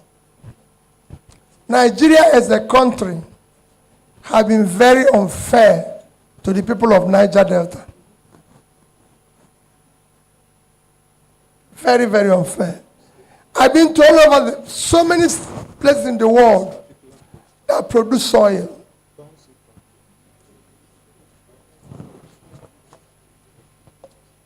If Niger Delta have been able to feed and support Nigeria for years without anything showing for their own assets, it should have been a place of reference. It is the same oil that you see in Texas that makes it the third biggest economy in terms of states in America, and the facilities around there are first class. There's no reason why, I said it repeatedly, today we are talking on all construction of every road when we have been building East-West Road for almost 20 years. That is nonsense. It's totally unacceptable. And oil today is a diminishing asset. And you're talking about cleanup of Ogoni land and everything so they can have their land back, have their life back. It is a priority for Nigeria. It is a priority for Nigeria. And I can tell you, where do you start? You can't even drive today from Calabar to Uyo. You can't go from Uyo to Port Harcourt. You can't drive from Benin to Warri. It's all a mess. It is very unfair. So there's a lot, and I assure you, not just for Ogoni, but the entire Niger Delta, we must do something very quickly. We must make sure that the cleanup and everything, they are protected, they are supported, and everything. You can say today, they are benefiting more in health, they are benefiting more in education, anything for what they've done. Let me assure you, in trying to turn around Nigeria, you must take particular interest in the contribution of every sector. And I believe that every part of Nigeria have a potential to contribute and be protected. Thank you. Thank you very much, Your Excellency, for that answer. Auntie? I know you're talking about pricing. I don't want to do so many comments about pricing. We are members of OPEC. We can associate ourselves in it. We can subject ourselves to that pricing model. What is more important is the one who sold, what did we use the money to do? Because even the money we didn't see for the one that was sold. What did we use it? If we have been investing, using the same price, selling and saving it, investing it properly, we'll still make the same impact and remain close. Other countries, whether it's Saudi Arabia, Kuwait, they're members of OPEC. When you go there, you see what they use the proceeds to do. All right, thank you. Auntie, do you want to add something since you are the champion of the environmental and human rights activism? Thank you very much. When we hear about Ogoni cleanup, I take permission from my brother because he's from Ogoni, ethnic nationality, but we suffer the same fate, oil pollution. When we hear about Ogoni cleanup, please let us not allow ourselves to be deceived. The idea where Ogoni cleanup emerged was by the United Nations report that they came and conducted using Ogoni as an entry point, because the whole of the Niger Delta is what is devastated, not just Ogoni. So when the federal government make it sound that they are doing Ogoni cleanup, it then seems or means that once it's accepted that Ogoni is cleaned up, then it means there is no issue in the Niger Delta. That's very far from the truth. That's one. Two, if you say you're cleaning up Ogoni, and the UNEP report, that is almost 20 years old now, had said at the time of the issuing of the report that it will take a minimum of 30 years to clean up Ogoni to the point where it was before it was wickedly destroyed, because the oil companies and the federal government were very much aware of what the despoliation of the environment was going to do to us.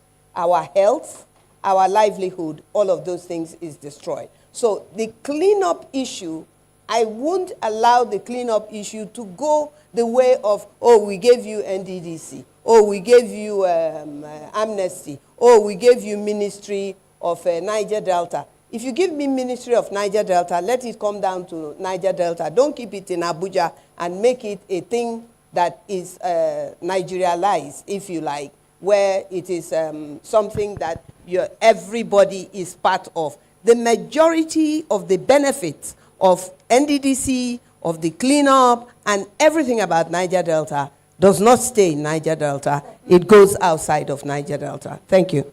Wow, we should put our hands together for that. So let's move quickly to the number 2, please. Number 3, stay handy so that we don't waste time going around the hall. If I may please ask you, when it's your turn, you come a little bit closer to the stand. Number 2, please. And number 3, follow suit, please. Just be around. Thank you. Yes, so number 2, number 3, just stay close by. Thank you. Good afternoon. My one and only, should I say, President Peter Obi, truly I'm honored to see you today. The joy had to make me step out this afternoon to make these statements. Please, my question this afternoon is, I want to know the party you belong to, because as it is, I personally voted for you. I worked so hard towards the Labour Party, and as it is today, there is a new party up that I moved into, and that new party, I was a kind of sharing the flyer, telling them how kind you are, that you are coming out for the next presidential election, that people should vote for you. But the masses out there, like the Okada riders, yes, the Okada riders, one had to challenge me. He asked me, what do you really want? This man you were trying to connect to us now, is he really ready to rule Nigeria?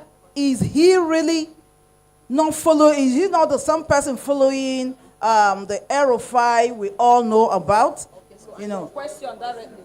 My question now is, which party are you running under? All right, thank you very much. Thank you very much, Your Excellency, sir.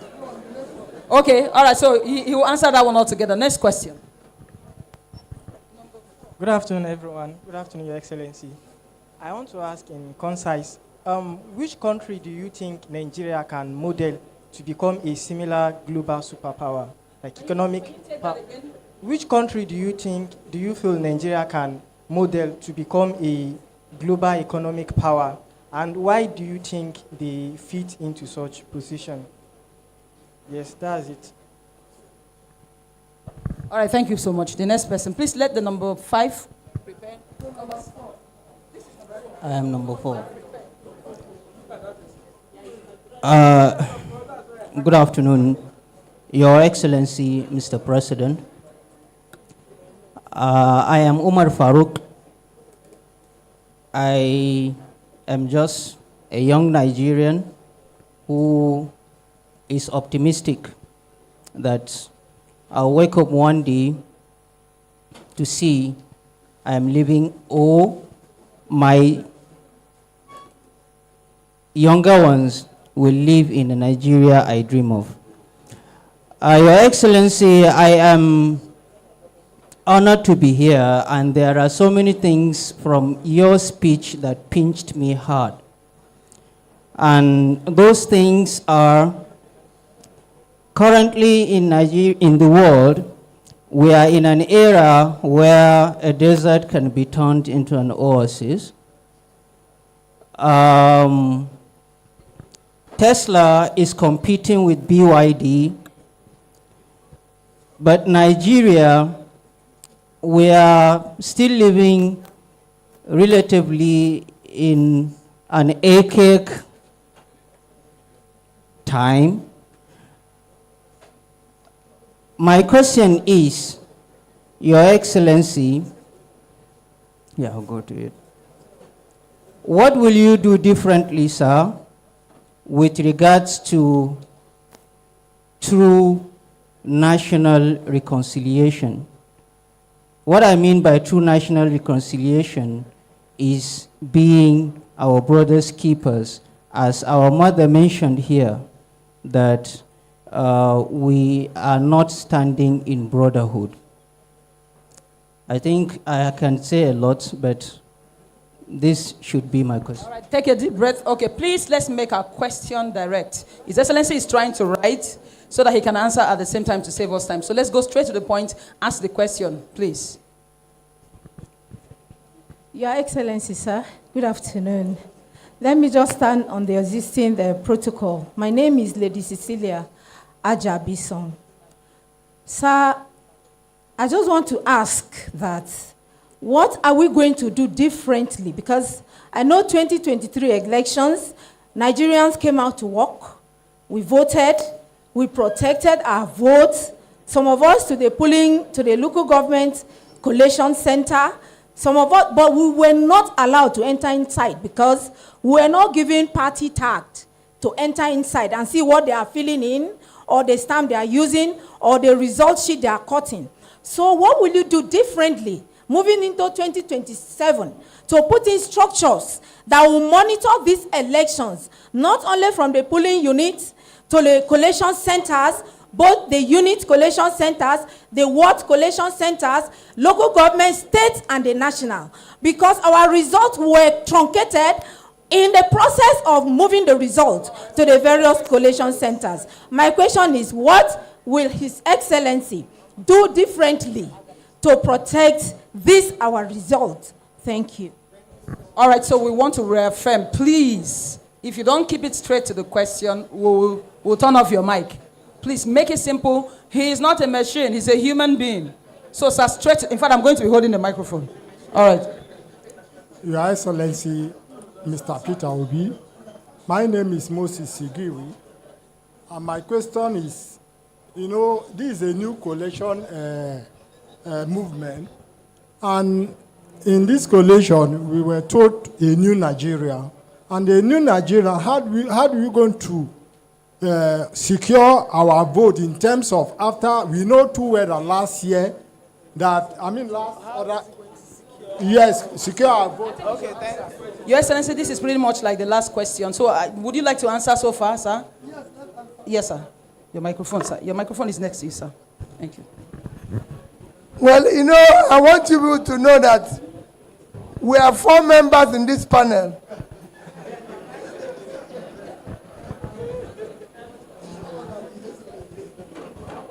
Somebody asked, which party do I belong to? And I answer you where I am today. I still remain very faithful member of Labour Party. But let me tell you, 2027 election, and I say categorically, will not be run on parties. It will be run on persons. We are not going to be blinded in voting anybody because you belong to one popular party or you share money. I've always said people, inform people, 2027 election will be Nigerians versus those in government. They've gotten away, we the politicians, they have gotten away with murder. It is time for you, that's why I said scrutinize the person. Scrutinize the person. Don't listen to his English. Don't listen to his certificate. Don't listen to a qualification. Educational qualification is not a measure of integrity. People are stealing our money. We don't want to separate those. We want to know those who have created wealth. They can manage wealth. So if they say it's the Professor Udenta, let's ask his background. He's no longer professor because we've seen professors here still. We've seen professors do wrong things. So now, remove title, remove everything. Let's know who the person is. It is very important. Model of a country, very good question. If I have an opportunity, where is the young man who asked that question? I tell you, there's a book I recommend for you, Growing Apart. It is a book by famous Professor Lewis comparing Nigeria and Indonesia. I spent 1 week of this year in Indonesia. Indonesia is the country with the highest number of Muslims in one country. Indonesia. And they have a similar population like ours. They are about 280 million, and we are about 230 million. So you could see the similarity. This year, I traveled to Indonesia, and I traveled with 2 northerners, purposely. After 1 week of staying there, meeting from Minister of Education, Minister of Planning, Minister of Small Businesses, Minister of Health, Vice President, and the most famous president of the country, Joe Widodo, asked them one question. Did you see any almajiri here? We didn't see one. We didn't see one person begging for money or handout. So what is the difference between us and them? And everything is a Muslim, 90% Muslim country. If you Google it, to even tell you that they don't bother about religion, the Pope visited there last October, and they granted public holidays throughout his visit. And the president was there to receive him. And he's not a Muslim. The president, when I met the Chogu, he said it's one of his happiest moments that the Pope visited them. But what do they do? If you go into that country, you can go and check it. In 1990, they were about low, medium, in what you measure development, HDI, Human Development Index. We were about the same thing. Their per capita, which is what you measure wealth with, was 558, or call it 560, and we were 556. So you could see where we started the journey. Today, they are high in Human Development Index. We are still low. We are the same par. Today, their per capita is 5,000 plus. Ours is $835. So we are not 1/5 of what we are. That's why they wrote that book, Growing Apart. What did they do? They invested in critical areas of development. They invested in education. They invested in health. They invested in pulling people out of poverty. So if you go to the Indonesia, one of the best insurance schemes in the world, where over 95% is covered by insurance. The rich, if you're sick, you are cured. The small, if you're sick, you're cured. Nigeria have less than 5% insurance coverage. If anything happens to you now here, they drop you in the next hospital, the doctor will say, pay before service.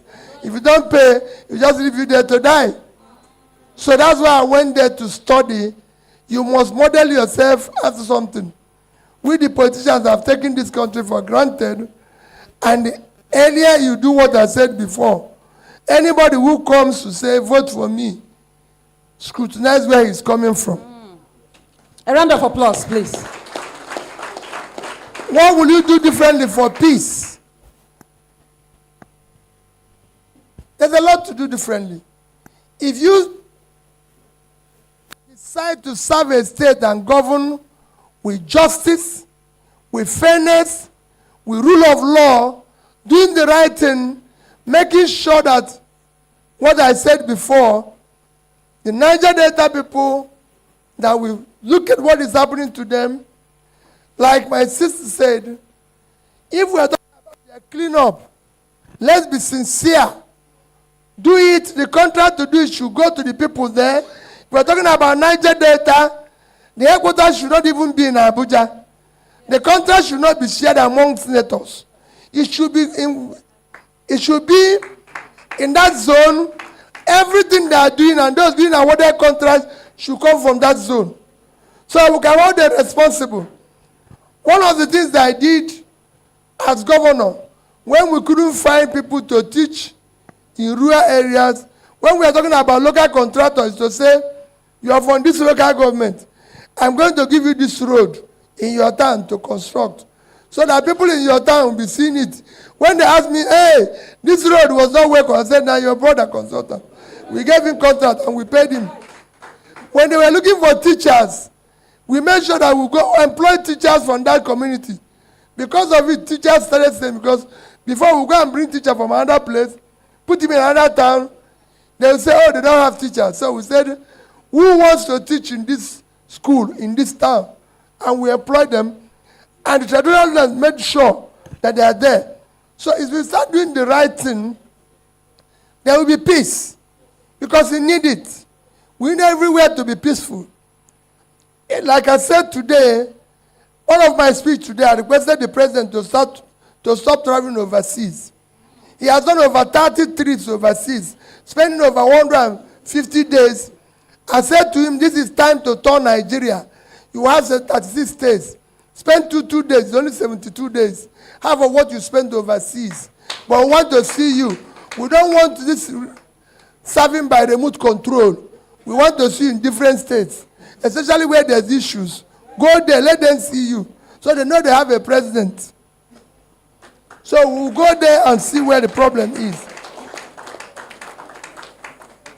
What will you do differently to defend the election? Let me be honest with you. It's you that will have to ask that. When you vote, don't go. Insist they count it there. Insist they count it there. So that all of you will be there, you have phone, you have everything, and make sure it's counted. If they refuse to count it, count to the person. Simple. This is time to say our vote must count. Take note of it. Use your phone, use everything and insist. Count this phone, this ballot. Record it. Nobody says you cannot follow it to local government. You can follow it to anywhere. Anybody who says you can't follow it is not true. Mobilize yourself, those who follow it. It is your vote. You have right to follow it. And there's nobody who can stop you. So what I'll do differently, because I will just be in my village. I'm not going to be in Rivers State. I'm not going to be in Boronu. I'm only going to be in one place. And that's what is happening. Is a new Nigeria possible? Yes. It is possible if all of us vote in somebody and start on questioning why we voted him in and what he stands to do. I have sat here as a governor, and I can tell you, as Anambra State people, my campaign to be governor is based only one thing was in my poster. Is Anambra State cost, or are we the cost?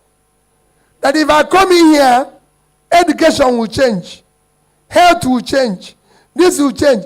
And when I came in, I had issues with people. I had issue with even a president that was there then. I'll come to Abuja here. He will tell me, nobody in your state is happy with you. I will politely and respectfully remind him, Mr. President, go and check my manifesto. I never promised happiness. What I promised is to fix school. What I promised is to do this. This one was not promised. You heard people, somebody say, yeah, I didn't have office of first lady. Yes. My wife was never voted for. He's not part of it. So it was confusion that we were looking for money to solve what I promised them, which is the education. And you created an office that does not have any meaning, and called the office of first lady, even have advisors and everything. To advise her on what? She wasn't elected. It's my wife. We're close. So it should be at home looking after me while I do the work. Because that's my work. I'm the one that is elected. Not elected. Everybody knew. I closed down. We are the only people who didn't have a lodge in Abuja as a governor. I came here. My predecessor bought it for 1 billion. I shut it down. Because Governor of Anambra does not live in Abuja. I said everybody should move to Anambra. We need all the pennies there. So there was no extra and everything. So for me, it is let people go and show you where they passed. Let them show what they did there. And I invite anybody. I live in Onitsha, where I was governor. And I move around like any other person in that place. Because when you are governor, people can fear you. When you finish, go and live there. So they will tell you the true position of things. That is where I live. And I stay there steady. So they let people go. Let's go and verify from where people pass through and ask questions. That is how we are going to create a new Nigeria. By insisting that somebody said we are going to get electricity. If we don't have electricity, don't vote for me. So if you don't have electricity, why are you still campaigning to be president again? When what you have promised, you have not delivered. So it is better for you to resign and go home because you have failed from your promise. Your Excellency, thank you. Thank you so very much. Meanwhile, when he was speaking about, he never, to check his manifesto, he never promised happiness. That year in my state, we had a commissioner for happiness. Oh my God. And that was just a pipe, a conduit to siphon the state resources. So, again, I hope you're taking notes because some of the things he's saying, I'm taking notes on my head. Education is not a measure of what? Integrity. So students, you're here. It's not educational qualification. Yes, Professor, you'd like to add something. Yes. Thank you so much, sir. We need thank you. Now, on the issue of what to do differently 2027 to protect the mandate, you've heard from His Excellency the power of your conviction and the strength of your devotion. But there's something else. That sense of organization is important to be organized. You see, the lady who asked the question, she made a point. She didn't have a tag as an agent. So enthusiasm can take you far. It will not take you far enough.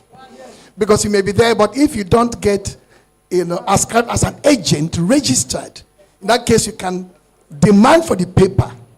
You can photocopy, you can snap it there, you can transmit it to maybe a center in Abuja. We got the results. There will be a center in Abuja this time around. There will be a situation room. It will be well manned by experts. So every single voting precinct, there will be 2 agents there. You know that in substantial part of the country, now I'm not speaking for the governor, I'm speaking as Udenta now. Substantial part of the country, there were no agents for the Labour Party. The people voted. Some stayed there overnight, some were even tear gassed. Some even were chased away. So, but this time, if you have that infrastructure, different from what the Excellency will say, structure will not win election, which is true. But that infrastructure that every voting precinct, they will have an accredited agent who is going to believe in the mission and purpose of that campaign and have the equipment to do it. So at the end of the day, you have a paper to flash. If there's no If there's no precinct where there is no paper given to you, there is no reason why election will be announced in that particular precinct. Right. So that's why they just to add that little point that is Thank you so important much, to have Professor. that. Thank you very much, sir. Yeah, so now let's go to the next, number 7 question. Thank you, Prof. Extremely important. Thank you, sir. Please make it brief. All protocol duly observed. My name is Udama Christopher from the South. Let me first thank CODEM for putting up this summit. I'm in love with the caption, Voice for New Nigeria, because that is a symbol of democracy. Today we are observing Nigeria democracy.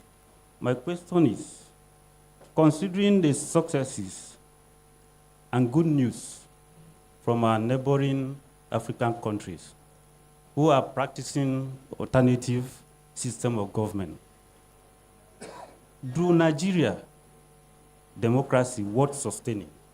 That's my question. Is Nigeria's democracy worth sustaining? Okay, so shall we take the next question, please? Come forward, please. The next person, also, this is number 8, yes? Number 9 and number 10. Then His Excellency, come forward, please. Thank you. Straight to the point. All right. Good afternoon, everyone. My name is Emmanuel Anda, an obedient from Kogi State. My question is directed to Senator Nenadi Usman, the representative. So I don't know how much the party is pushing for electoral reforms, because it seems like it's just Randy Peter and the rest of us on Twitter that are doing most of the things. I also want our president to lend a voice to this question. Thank you very much. Okay, so his question is directed to you, sir.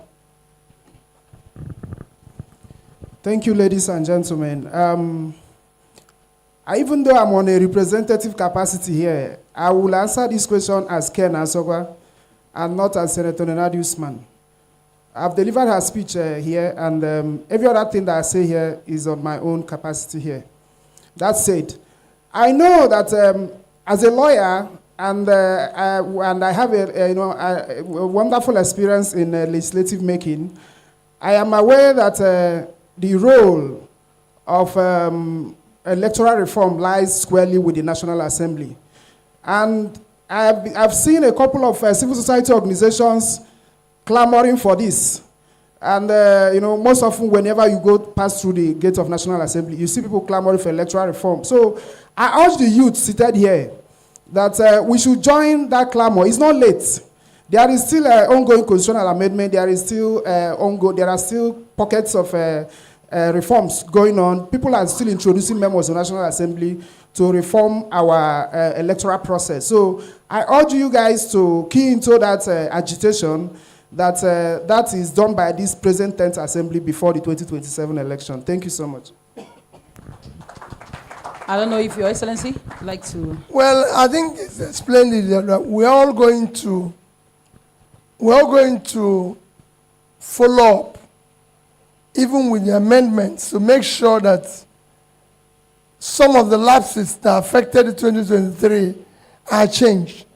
But again, following what Professor Denta said, even if that amendment does not happen, I assure you that this time, we will make sure that all the booths are manned properly.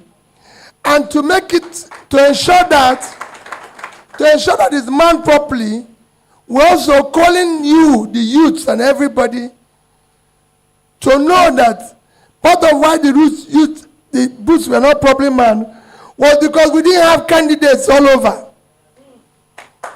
We now want to have candidates contesting House of Assembly in Boronu, contesting House of Rep, contesting Senate. We want candidates all over the place. It is in doing this that we'll be able to have people who are manning all the booths. So it is not just enough to say, oh well, these are the people. Some of the people who are still there now, who have refused to leave, started contesting when they were your age. And if you don't come in, they won't retire. But if they come in now, by the time you run around all over the place and they can't move around, They say, let's reach these people and go away. So it's time to also get involved. Thank you very much, Your Excellency. On successes, somebody asked about the different things that happen in other neighboring African countries. Let me tell you, we have passed through that stage. It was still the same thing. We have had military rule. So we won't say if we have military or we destroy the democracy or listen, that it will be better. What we now need is to have people who have conscience, people who have this country at heart, people who care to be involved in what we are doing. It is critical, it is important. We have a situation now where our leaders, as far as I'm concerned, there's something different in their system. Because when somebody is acquiring what he doesn't need, it's sickness. And most of our leaders are doing that. Thank you. In order to move faster, please, I'd like to ask number 8, 9, 10, 11. Please make your way forward. 8, 9, 10, 11. Okay? We've done 8. So number 9, 10, and 11, 12. Please make your way forward and you can just sit close by. Number 9. You're number 9. Number 9. Okay, we can take number 9. Okay, please, number 10, come, because we, yeah, okay. Please make it very brief. Okay. Thank you very much, the organizers. Good afternoon, His Excellency. I'm my able representative of my governor, Governor Bala Mohammed. So, actually, since the structural adjustment program that was done in 1980s, like we learned that the economy of this country has continued to diminish or to deteriorate. So in this situation of deteriorating economy of Nigeria, what do you think you can do to stabilize the foreign exchange and upgrade the value of Naira if you become the president of Nigeria? Thank you for keeping it straight. The next person, number 10 or 11? 10. Yeah. Standing on the decision protocol, my name is Adamu Yusuf Gori, a student from Federal University of Kashari, Gombe State, the national president of Cobden Student Network. Yes, sir. My question goes this way.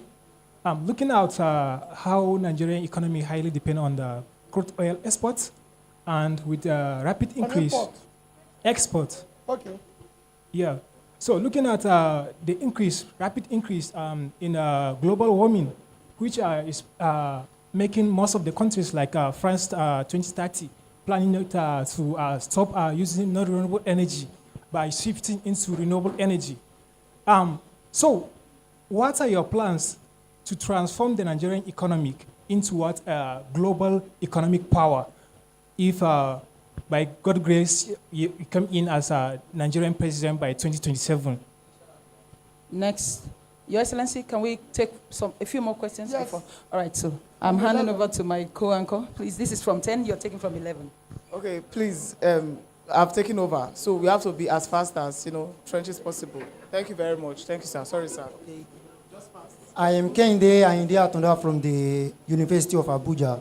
My question for you, for anybody on the floor, sir, is, in a nation such as this, Nigeria, where the masses largely participate in the process that channels in a new government, which is mostly filled with aberrant deviants, rather than exercising their right to vote beyond just voting, but to constantly realize and power the initiatives of candidates whose interests align with prospects that promote the national interest of the country. From your political perspective, SARS and MA, how can we achieve that? Thank you. What exactly? Can you please, that question, even me, yes. Okay, to simplify it, sir, our democracy is experiencing a lot of participation every year. But people are much participating in voting in governance, but not people that are ready to prepare to serve our interests. So how can we achieve this? Thank you. Okay, next. I think we've got that. Okay. My name is Mma Okwabi from Lagos, a troublesome obedient. So my question is, Your Excellency, sir, please, what model do you have to model the leaders around you and the ones under you? Because right now, I think we're in the clothing of a new Nigeria. The right character is a matter of urgency. Thank you. Thank you. Next. My name is Ambassador Godwin Ekpo. I'm the Acting Secretary, CTC, AMAC, and also an obedient convener. Your Excellency, sir, I want to talk on education, and particularly political education for emphasis, especially as we are youth here. I want to ask directly, how much do you think is too much to invest in making Nigerians to believe that being part of the process 2023 is that we had many persons rushed in without understanding that political systems has processes that everybody need to be aware of and follow. So I want you to emphasize and also tell us, because we are your followers, how much will be too much to invest. Okay. Okay, thank you very much, sir. Well, let me start with him. Is that, quite frankly, in terms of political education, it is something the country needs to do more work on. And we individuals should learn. I can take it on with this, the questions somebody asked about issue of being active in voting. The political education we need is what I've always emphasized. First, we need to know what is our rights in terms of voting. Why should we vote for somebody? That was I said, it is now time to verify and investigate. It's no longer when you get up and say, we are going to vote Mr. Peter Obi. Some group of 5 people have come here and say, oh, Peter Obi is good. Let them tell you more about Peter Obi. Take your time to ask more questions about Peter Obi. When you are going to convince other people to vote for him, let it not be because Peter Obi have given you money. Because the 10,000 they gave you today will not last beyond today. And they have 4 years to 5 years to damage everything. And you will be part of that damage. So you must insist now, and even the 10,000 Peter Obi is giving you is actually your money you have stolen somewhere. So it is time for you to, so that political education is very, very important, and we now have to get people to participate more. In that participation, insist on the right thing. We need to discuss now politics. Because part of what we do here is I don't see people discussing politics. I've been to schools all over the world. Whether it's from Oxford to Cambridge to everything. During the elections, you see students discussing politics, not in terms of who will give them money, but in who have an idea that will benefit them, the way they can find job, the way they can do this. They look at what people are promising, what they are going to do. Here, you see the students' union and everything getting involved in who gives them money. At the end of the day, we're all suffering for it. So that's 2 questions. Number 13 and number 12 are similar. I'll go back now to structural adjustment in the 80s and what we will do to stabilize the Naira.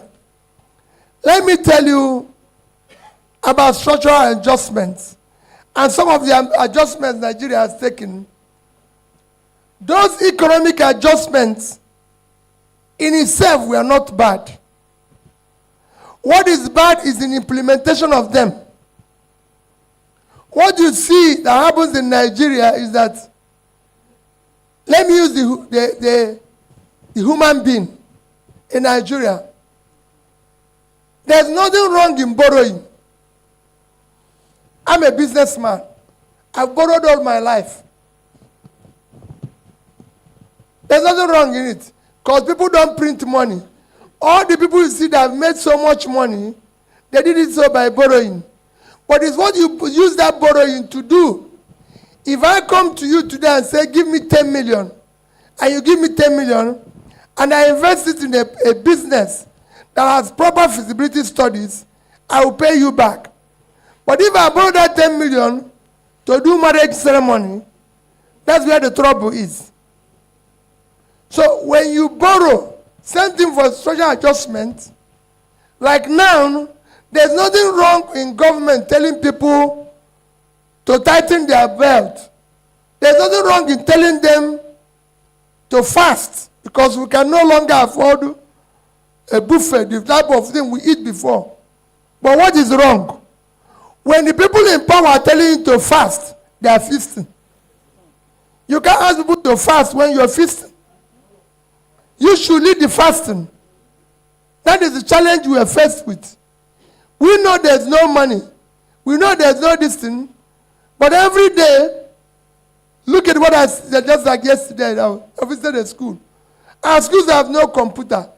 We have no lab. Our secondary schools have no lab. The children have no chair. The children have no this. But we are spending billions for furnishing presidential mansions all over the place. We are spending billions for conference center. The conference they've been doing there since, haven't they been paying to do the conference?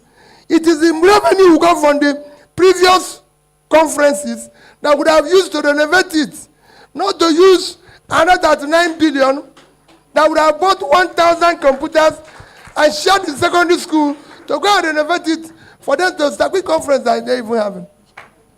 We have spoken enough. Let's deal with it. So these are things we are saying. Just like we said about cleaning up.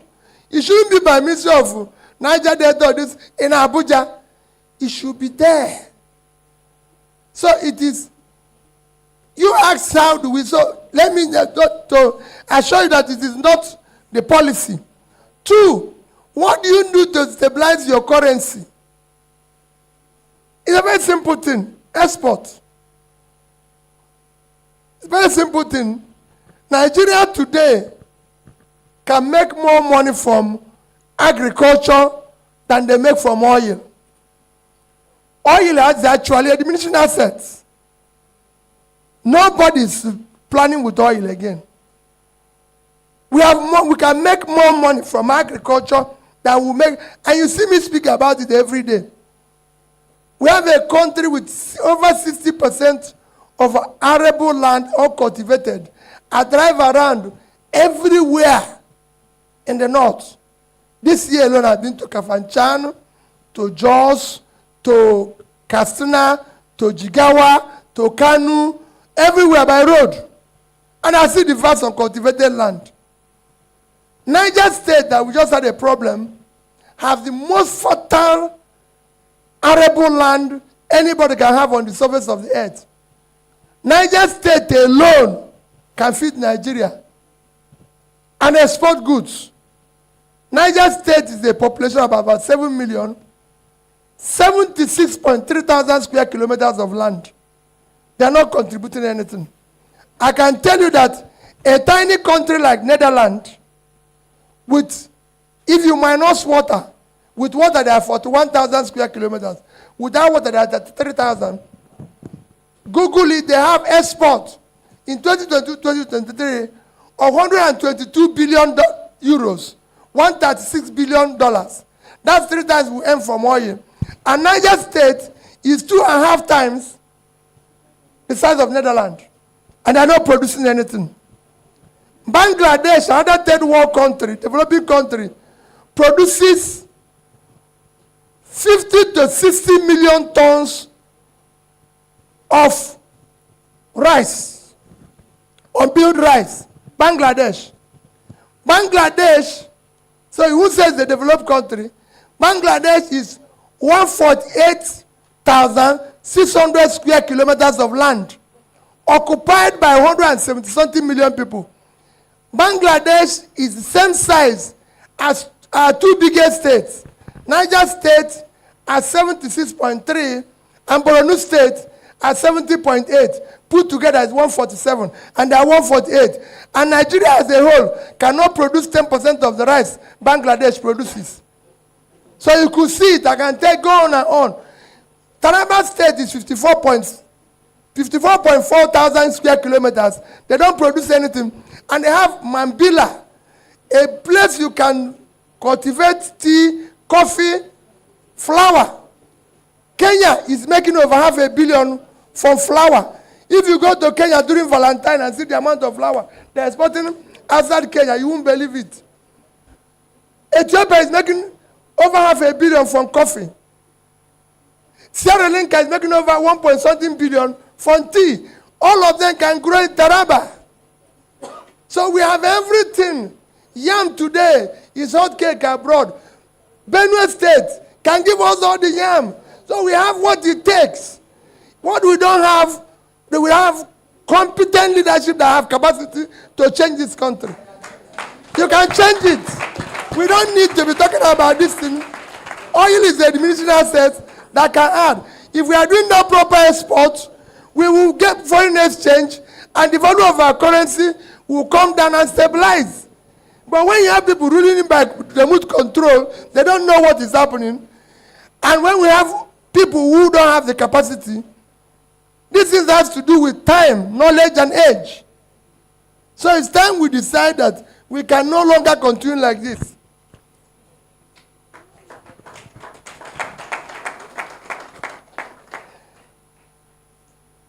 And I discussed the economy. Someone said about that we depend on export. We don't depend on export. You're talking about oil export. I've now shown you how we can do it better. There's so many things we can export here. If you go to Kaduna, we have textiles all over the place. Bangladesh makes more money from clothing than we make from oil. Vietnam makes as much as we make from shoe in our oil. So there's no productivity here. When I talk about productivity, people won't understand it. What we do here is that people think there's a magic. I'm happy that the Reverend Father is here. He will tell you there's no magic in the church. They don't run it. They don't run it on Hail Mary is full of grace. There's no magic. So if you go to church, don't go there and think you get money. It's only in Nigeria that people want magic money. They say that the magic alert. Anybody who tells you that is stealing. Money comes from productivity. The purpose of money is the exchange of value. Which value did you exchange? Money was created for exchange of value. We pray to God to protect us, and God has done a wonderful work in Nigeria. The rest of the work is that God wants us to be productive. They even say he helps those who help themselves. He didn't say he gives those who sleep money. So if you're sleeping and you want money, you should be arrested. Thank you. A round of applause for his Thank you. My sister wants to... Yes, please. Please, can I add something? Because earlier on, I remember saying that you've been cheated. But I also said that your part, you have made it possible for you to be cheated. Our brother has told us all we need to know so that we can vote in the right people. And this is where you come in. He can only vote for himself. I can only vote for him if I choose to vote for him. But now, the truth is that you seated here, all of you seated here, are the ones that are going to vote for the people that will represent you. He said here, what can be done in Nigeria. There is no state in this country that does not have mineral resources, whether it be soft mineral or hard mineral.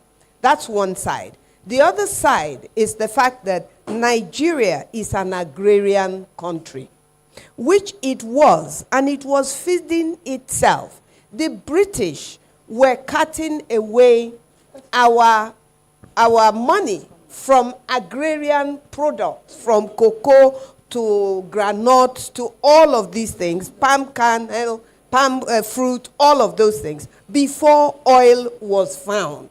So Nigeria is a very rich country.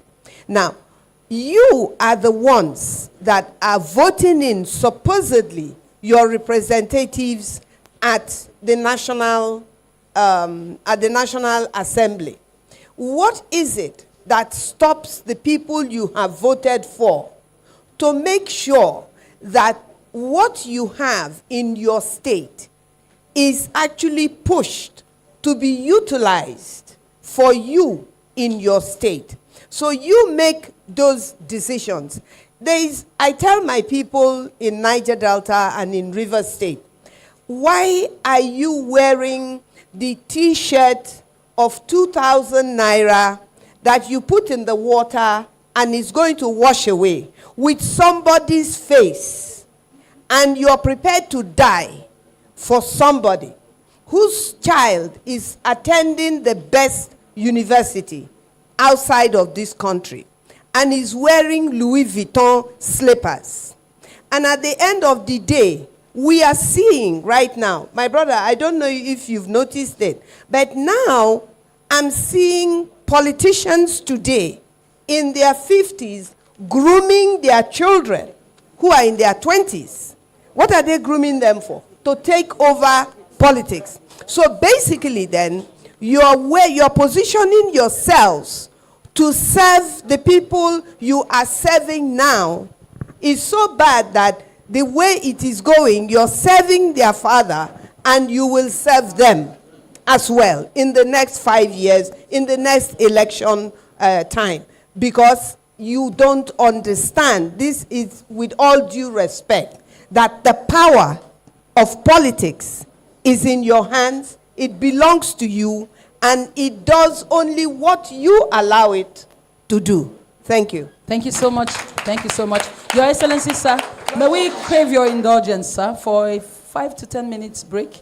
While that's going on, we can just have light refreshment and then have our brother, Ambassador Kingland, just put up in... We need to continue. Okay, so because it's going to be rowdy a little bit as they are sharing the meals, do you want us to just run through it? Yes, the better will run. Okay, so Your Excellency does not mind. Why should you? So pop your can of juice, but drink it, but let your ears be on what we're doing. So we go on with the next question. So a very shy student asked this question. She wrote it. Whoever you are, please listen as I ask. He said, in regards to the student's loan, what's your view on it, sir? Do you see it as benefits or trap to the Nigerian students? Do you think it's possible to make it a loan, a grant, instead of a loan? I think this person is talking about the net fund loan, and it's channeled to His Excellency. Well, personally, I can tell you, there's nothing wrong with students' loan.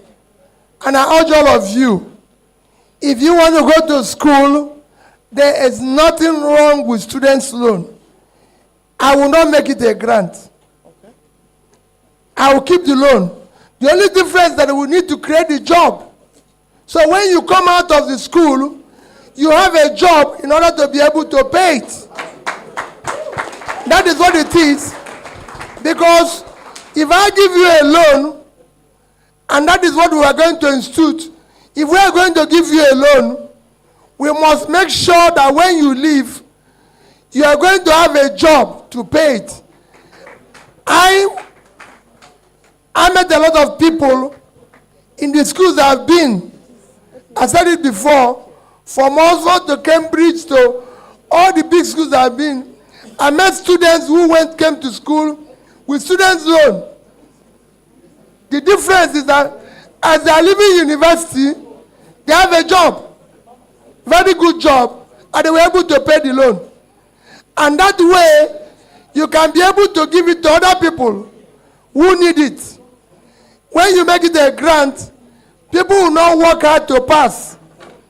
Most people that are giving student loan have condition. You must pass. You must do well for that loan to continue. So it's actually something you can use to ensure that those who can't afford it. When I was coming in here, I met a young man who told me just now, I don't know where he is. He said, I'm a beneficiary of your program. I'm one of those you gave 1 million naira for having first class. As governor insists, if you have first class, I give you 1 million. And I see them all over the world now. This one will say, oh, it was 1 million you gave me that made me to do masters and PhD. It was this that. So when it was happening in my town, in the state, I've come across people who said to me, I give you an example. There's a family. There were four kids of one parent. They all made first class. And people said to me, these people, I said, well, if you want this, the simple, we say first class, we'll give you. We're not talking about somebody who had 2-1. I didn't have first class. But I said those who have first class, I'll give them 1 million. Yeah. So there's nothing wrong in loan. You use it, but you must get a job to be able to pay back. Yes. Thank you so much, His Excellency. Next person, please. Thanks so much, Your Excellency, sir. I thank God the youth are now realizing the power in people is mightier than the people in power. I'm so glad for that. My name is Comrade Obedient on Taiwo. My question is very simple, sir. It's not on governance, because I have confidence on that area on you, but on how to get to that governance. We are following the coalition development. And this is what many have hope on for 2027.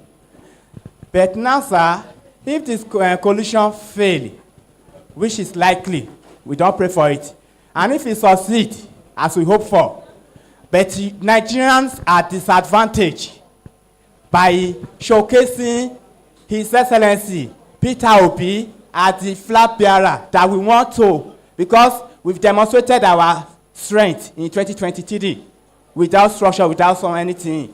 Now, if we are disadvantaged this time around, Mr. Peter Obi just support the person or taking the part took in 2023, where we even said, even though if we join CWO party, we will follow. And we did that with a 4-person treaty to get 6.1 million votes. So in conclusion, sir, if we fail to produce Mr. Peter Obi, that is disadvantaged and youth, will Mr. Peter Obi just let it be and support whosoever? Maybe na they give us, we don't know. Or we go and told the part of 2023 where he give the youth hope to go for election, because record have it that 2023 was the best time Nigeria have youth that participated in the election. Thank you. Sir, please, before you, please, before you respond, everybody say God forbid. Everybody's Holy Ghost fire. Thank you very much. Okay. Thank you. Let me assure you. Let me assure you, we will work hard. We will work hard to make the coalition work. Yeah. What I have told people is that I'm in a coalition for a better Nigeria. Yeah. I'm in a coalition for new Nigeria. I'm in a coalition that will fight insecurity. I'm in a coalition that will fight hunger in Nigeria. I'm in a coalition that fights stress. As you know now, WHO has said that over 20 million Nigerians have mental illness due to stress because of what is happening all over the place. So we imagine a country where 20 million people are mad, moving around because of stress. They don't know where the next meal will come from. So it's very, very important that we work hard to make sure We are now among the 3 most stressed countries to live in. We are now one of the hungriest countries for people to live in. We will work out to fight this. That's the coalition we are in. And I assure you, I will continue to fight.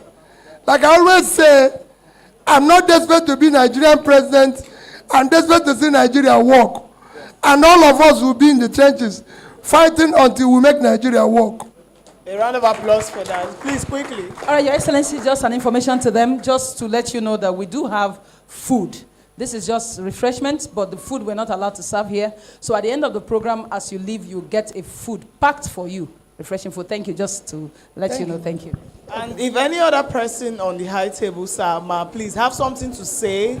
Yes, please, just, yes. Please. I know. To ease the stress on His Excellency. Okay, maybe I will go slightly back.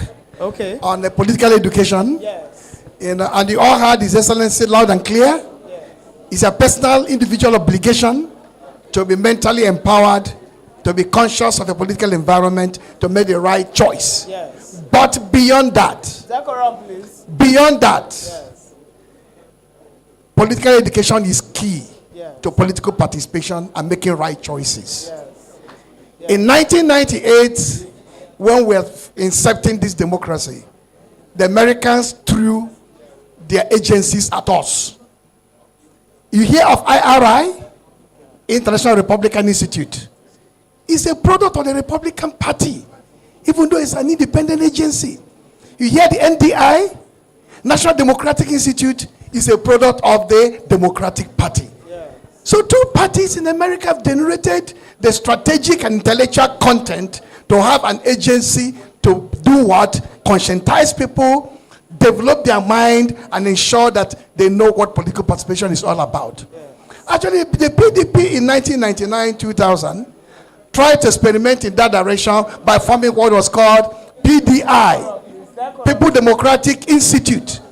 The idea is a training center to nurture people who believe in party philosophy and party ideology.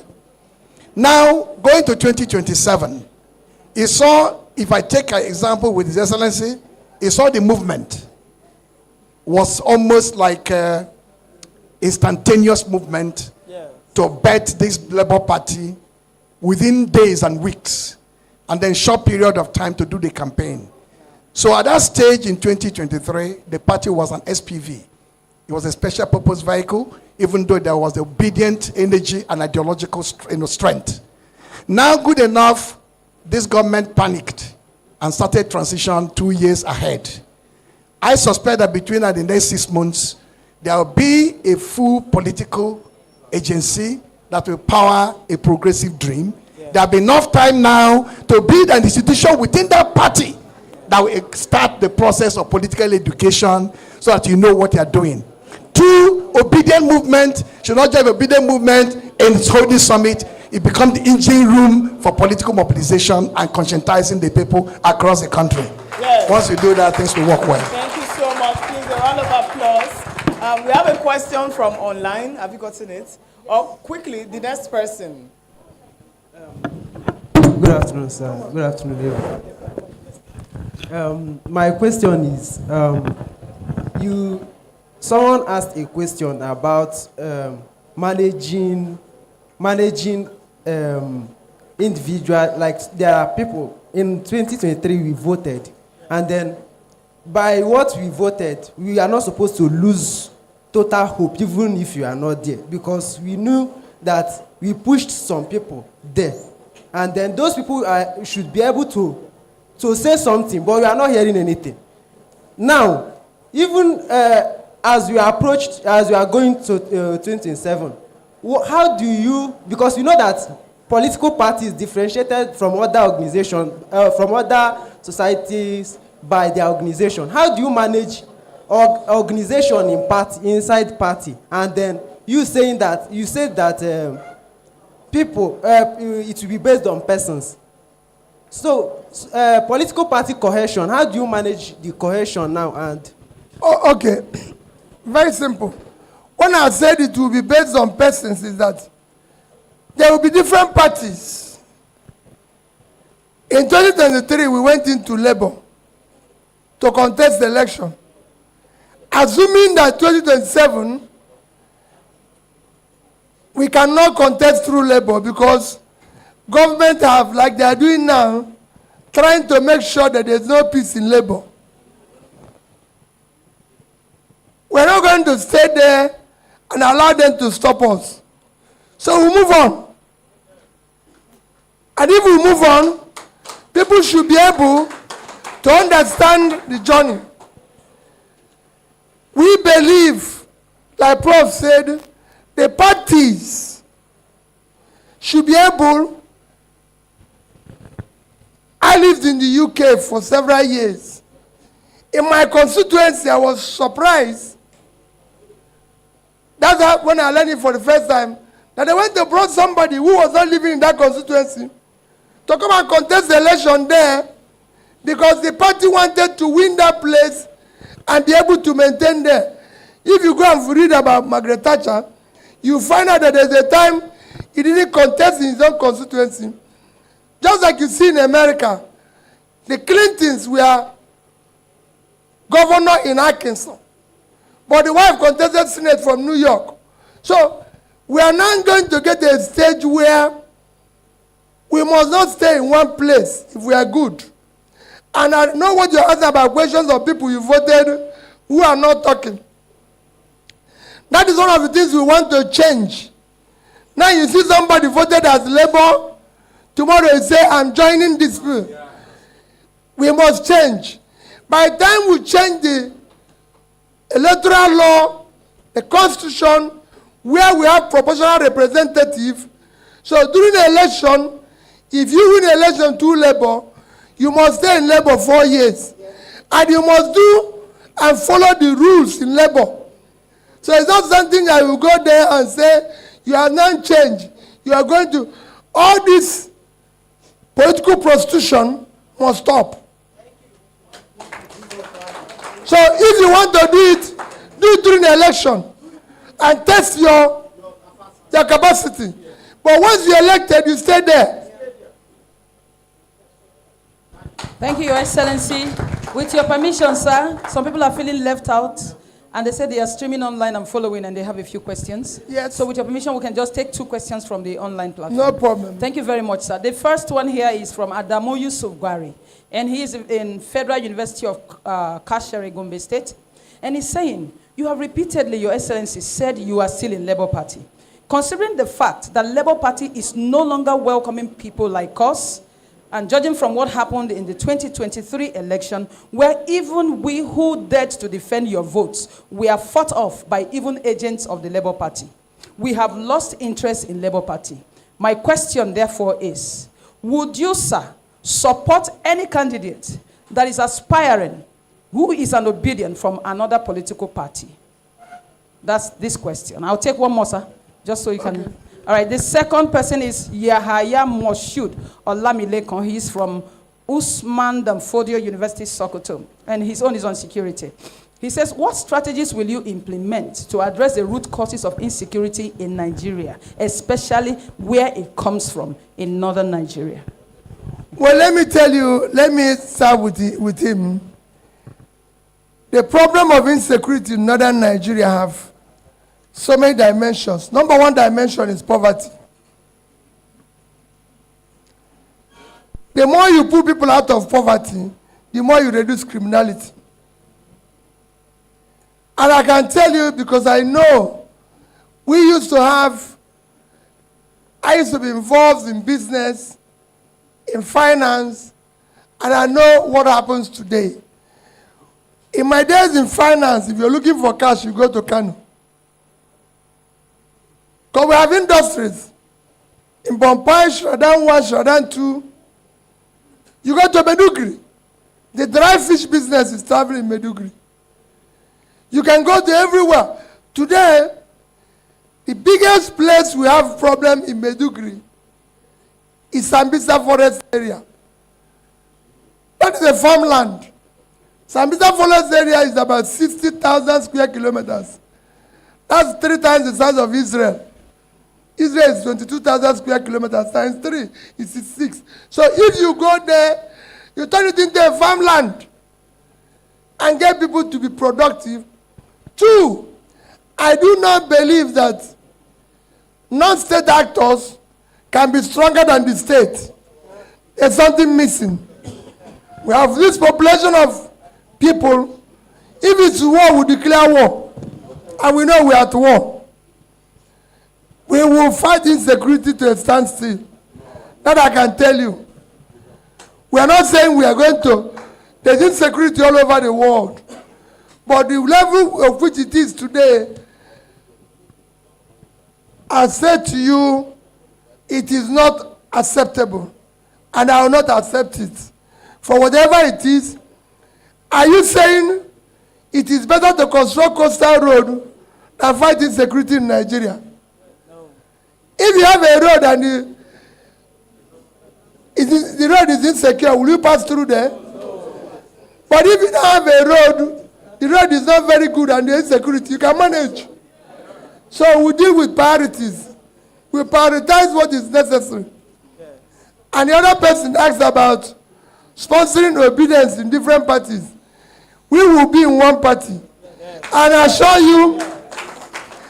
assure you, we will move like a team. If they don't want us somewhere, we will go where they want us. Yes.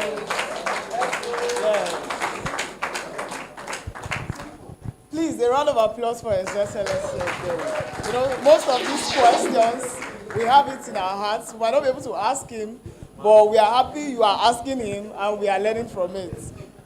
Please, next.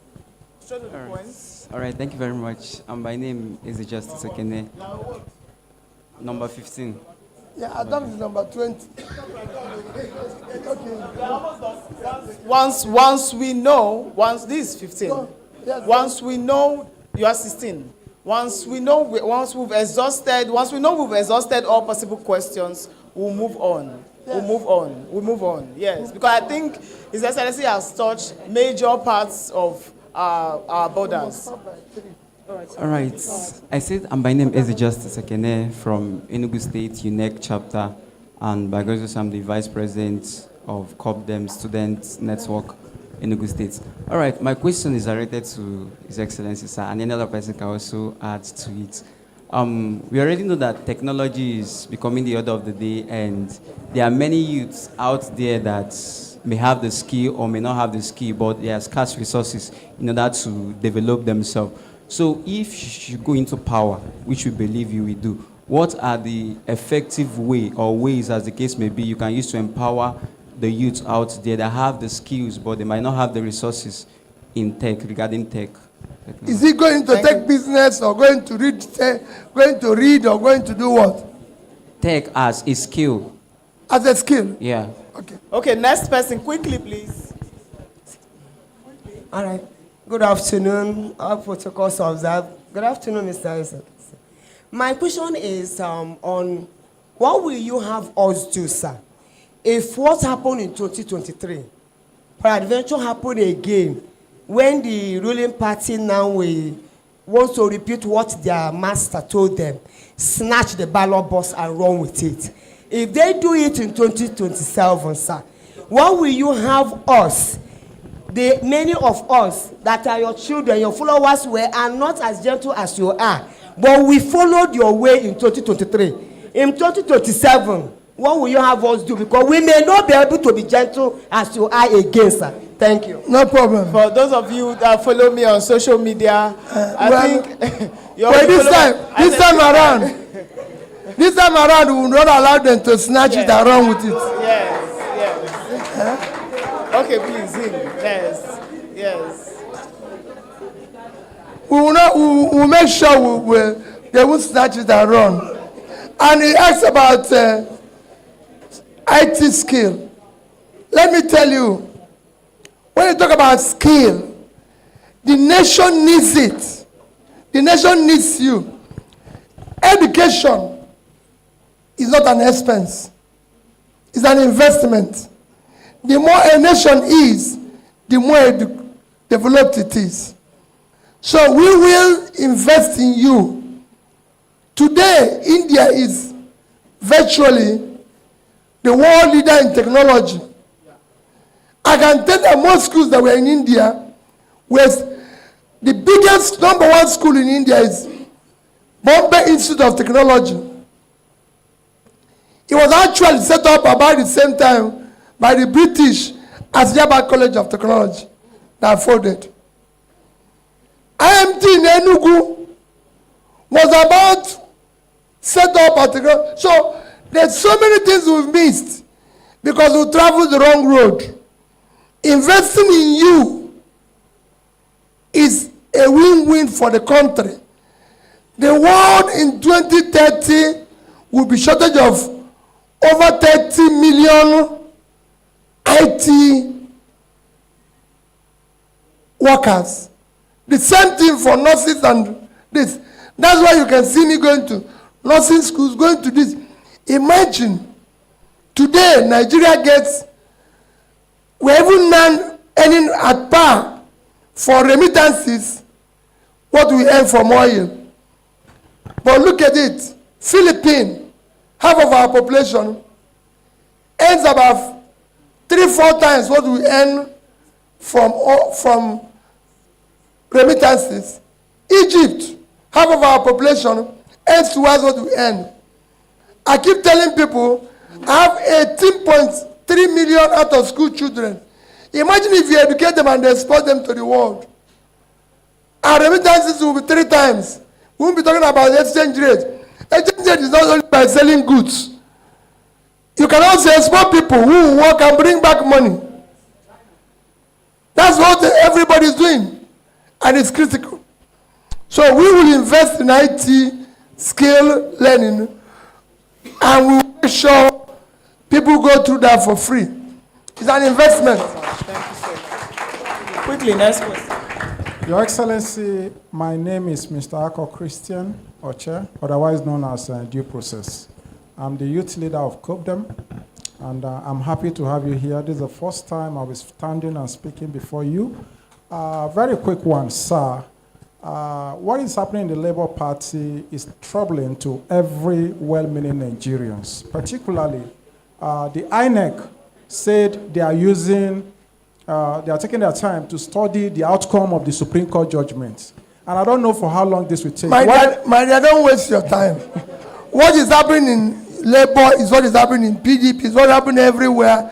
It is, let me tell you, you must know we have a bad politics where those who are in it give up the confusion.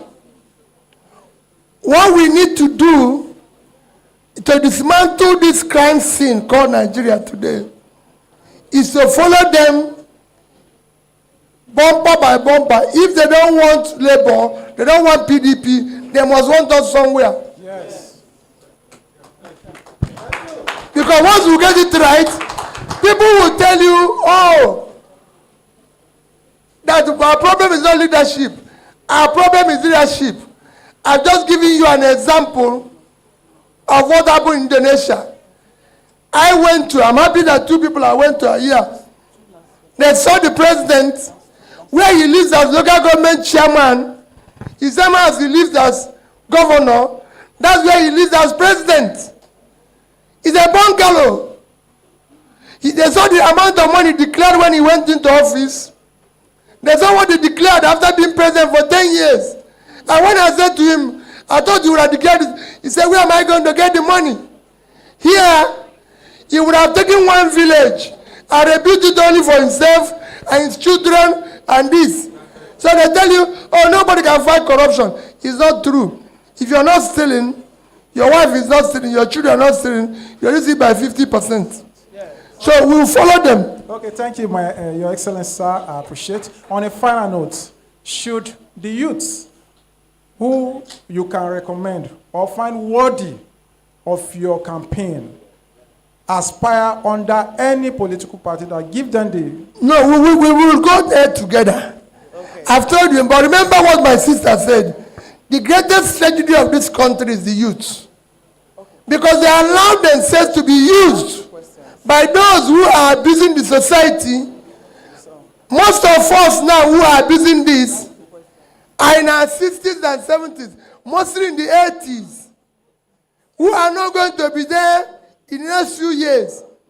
All this money that is being borrowed by now and invested wrongly will be paid by you. Sir, we are so sorry. The team is complaining bitterly that you've been answering for the past 2 hours, but this is the last 2 questions. That's good. Let's just do it, and then we'll stop. The last 2 questions. I don't say Oga go agree. Please come forward quickly. My name is Samuel Cyril Okulegbe, one of the aspirants of Edo Central Senatorial District. My question is simple. We've all noticed the last election, the beavers are our problem. Now, what are you going to do about our beavers and the transmission of results? Next question. I keep saying, don't look at beavers, don't look at this thing. If all of you insist that that result will be counted there, or you count the person, they will count it. Yes, very correct. Okay. Permit me to stand. Okay, last question. This is the last and final question for this panel. Okay. And then we'll have every other guest say something before we round up. Okay, standing on existing protocol, my name is Rita Abi. I'm a student of University of Abuja. In the struggle of class and power, where you go out with good certificates, job hunting, and the ultimatum is now based on a 26-year-old with 10 years experience, not over good qualification.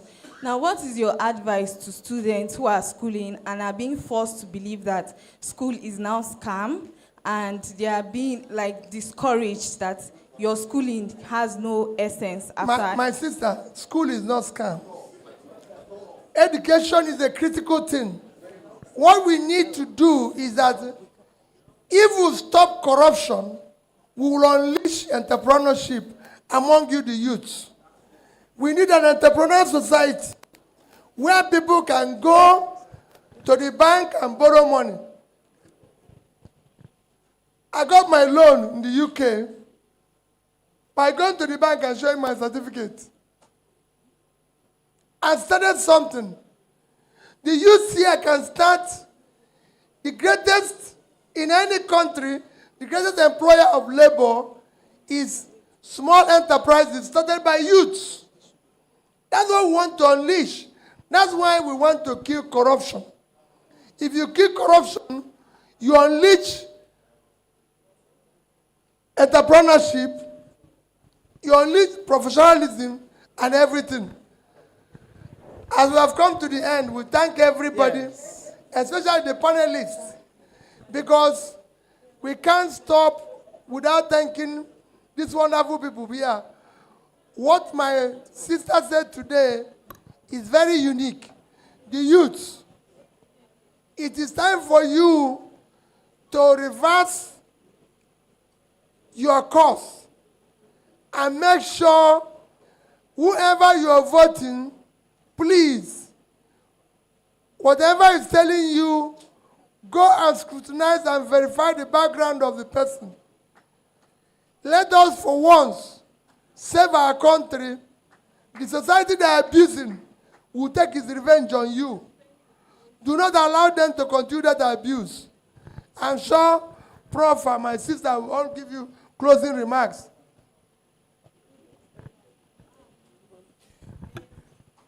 It's been a wonderful time to spend with you guys, and I think we've learned a lot from you, and I'm sure you picked a lot of ideas from this table here.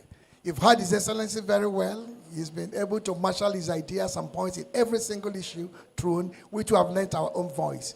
Together, this is a journey of cooperation and association, determination and purpose. At the end of the day, I'm sure, as you said, a new Nigeria is there. Thank you. Thank you so much. Thank you.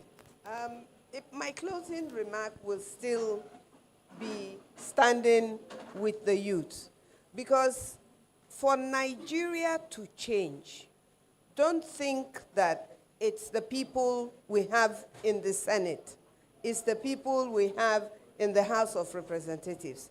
The change that is possible is going to come from what you are determined to do moving forward. If you don't have the determination to change what is happening in Nigeria, the few people that are there are definitely not going to change this Nigeria, because they want Nigeria to be exactly as it is today, so that their children will come and take over.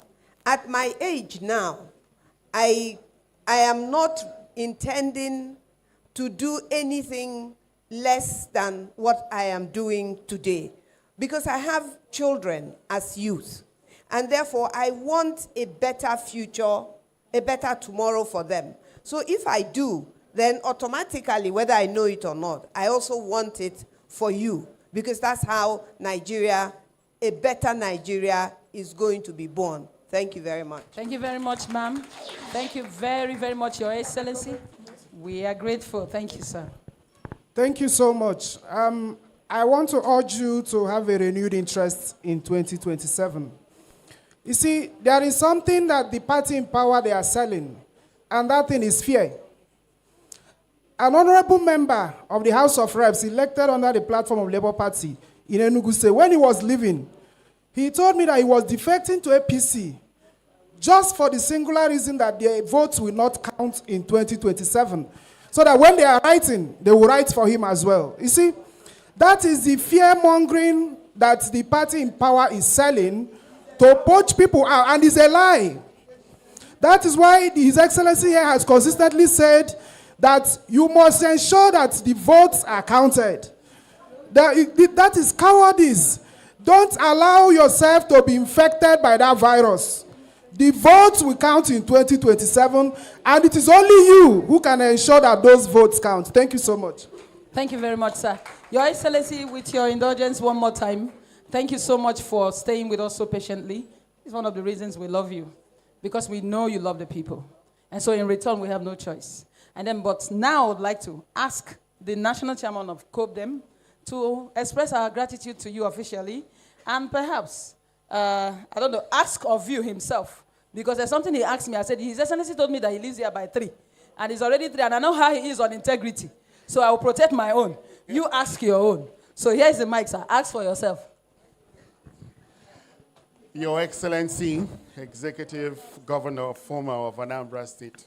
Okay. It is a thing of honor to be standing on the same podium with, excuse me, if I don't have the words, help me out with the words, with excellence. Thank you so much. You have spent a lot of time here despite your busy schedules, and that we don't take for granted. Thank you so much to all of you for making the time. And on behalf of COPDEM, the Coalition for the Protection of Democracy, we would correct it a bit to Coalition for the Recovery before Protection of Democracy, as advised. And would like to say thank you so much. Thank you, Ms. Annkio Briggs, for flying all the way just for this program. We really appreciate it. Professor, you have been an asset to us, and thank you so much, sir. So we have COPDEM students gathered here, some of them from different universities. We started with about 5,000 of them in 37 universities across the country. But some of the leaders took their time without any engagement to reach out to other schools, reach out to their colleagues. And right now we are in 100 universities. We only brought a few of them here. We would like to crave your indulgence for 1 minute. We can count literally. If we will just recognize them and they step up here for a photo shoot. Just, if we can't do anything for them at COPDEM, let a representation of the students who have worked hard just stand with Her Excellency, have a photo shoot with the group here, and then we can call it a day. Please, a round of applause for Adams Gwari. Adams Gwari from Gombe State, who has been using his own personal funds to actually build COPDEM structures in different universities. And also Inua from Bauchi State, moving to different institutions within Bauchi. Unfortunately, Edith Kalu from Kwara was not able to make it. We are cutting the coat according to the materials available. So thank you very much. Hold on.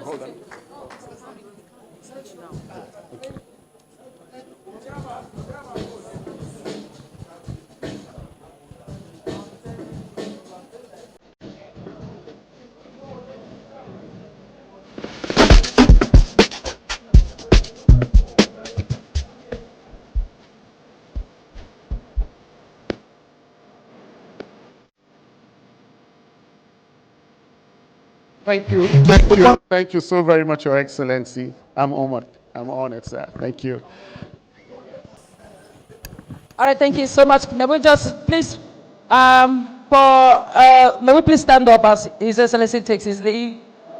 Let's honor him. Thank you.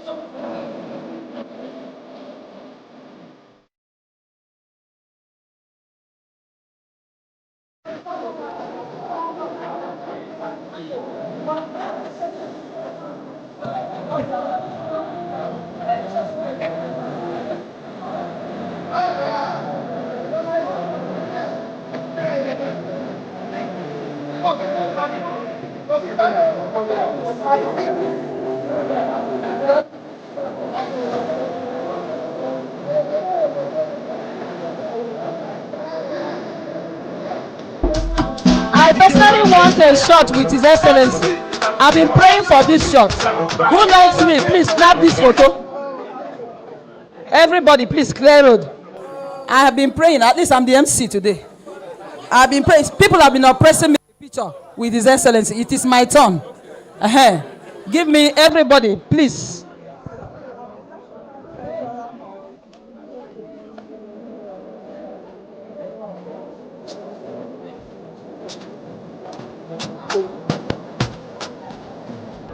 This picture must go viral. You people should stop distracting His Excellency. Okay. I shall not shift. I can pity my... Yes, ma'am. Yes, ma'am. Okay, let me just go. By the time he becomes president, nobody will remove me.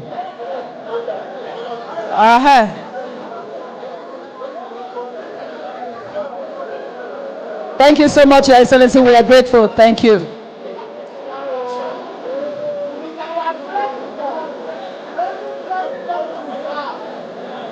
Don't push him down, oh.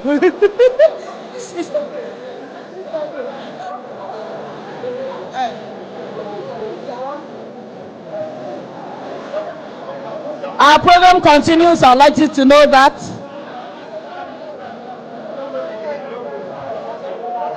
Oh, please, can you come up, sir? Your Excellency, please come, sir. Please come. The Reverend Father. I'm one of you. Thank you, sir. Please come, sir. Your Excellency, I'd like him. Please, let's hurry up. Let's hurry up. He has somewhere to go. All right, so that is it for photo ops. Your Excellency, please, I'd like you to snap with the Reverend Father. Please, please, please, please. You leave the stage.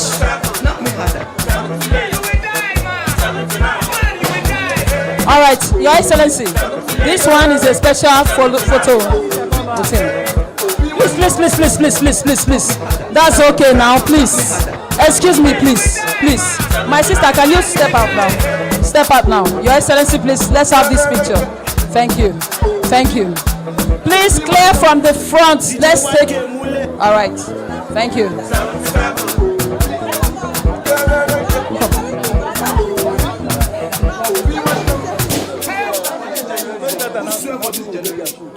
Okay, please, just to remind you that we have refreshment for you.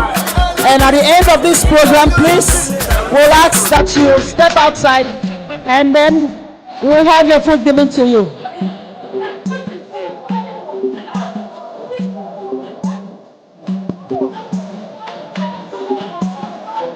Okay, now can we have some decorum, please? Please do not block the way. Do not block the way, please. Please, please, please, please. Please do not block the way, please. Please do not block the way. I know you want to take pictures with him, but please.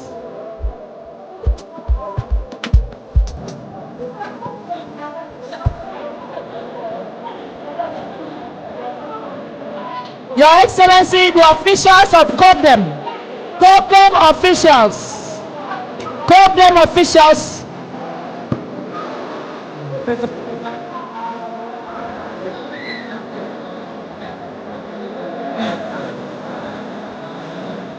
Oh my God, I have seen some of you. Please, COPDEM officials can go to the hotel lobby. Oh my God. All right. Okay, so may we please return to our seats? Do not go because we are not quite done. Do not go, we are not quite done. Please.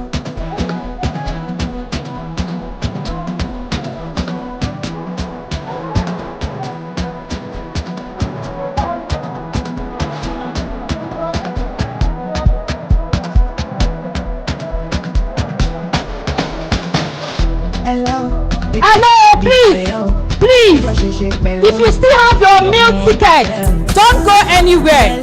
We have food for you, okay? If you still have your meal ticket, if you have your meal ticket, just stay around, don't go.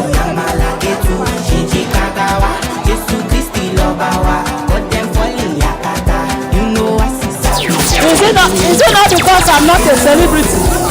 DJ, please. DJ, take it down. Please, let's pass some information. So now, because I'm not a celebrity, because I'm not a celebrity, so people could leave the stage. Why is nobody rushing to take pictures with me? You see life now. You see this inside this life. Me too. I'm coming up, I'm coming up. So now, P2B has gone. I am all alone. Success has family. It is failure. I'm not a failure. Calm down. We are here now. Come, that a family, better family.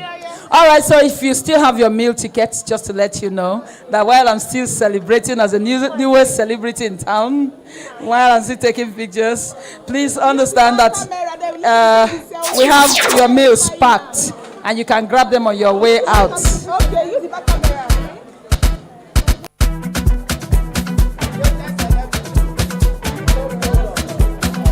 The latest celebrity. Snap me. Oh, where's the paparazzi? Please. I am still shining, I'm still running. Latest celebrity.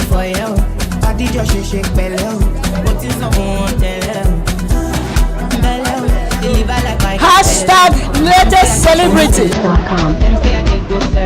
Post your pictures with me with hashtag latest celebrity.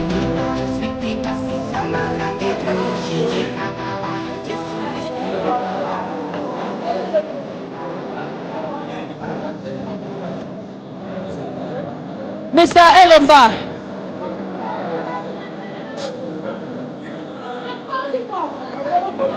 Excuse me. The latest celebrity. Mr. El-Rufai, come to the middle. Come to the middle. Sister, wait. Make you come stand for middle. We have rights to take pictures. When I know this photo, then because you like fine woman. You like fine woman.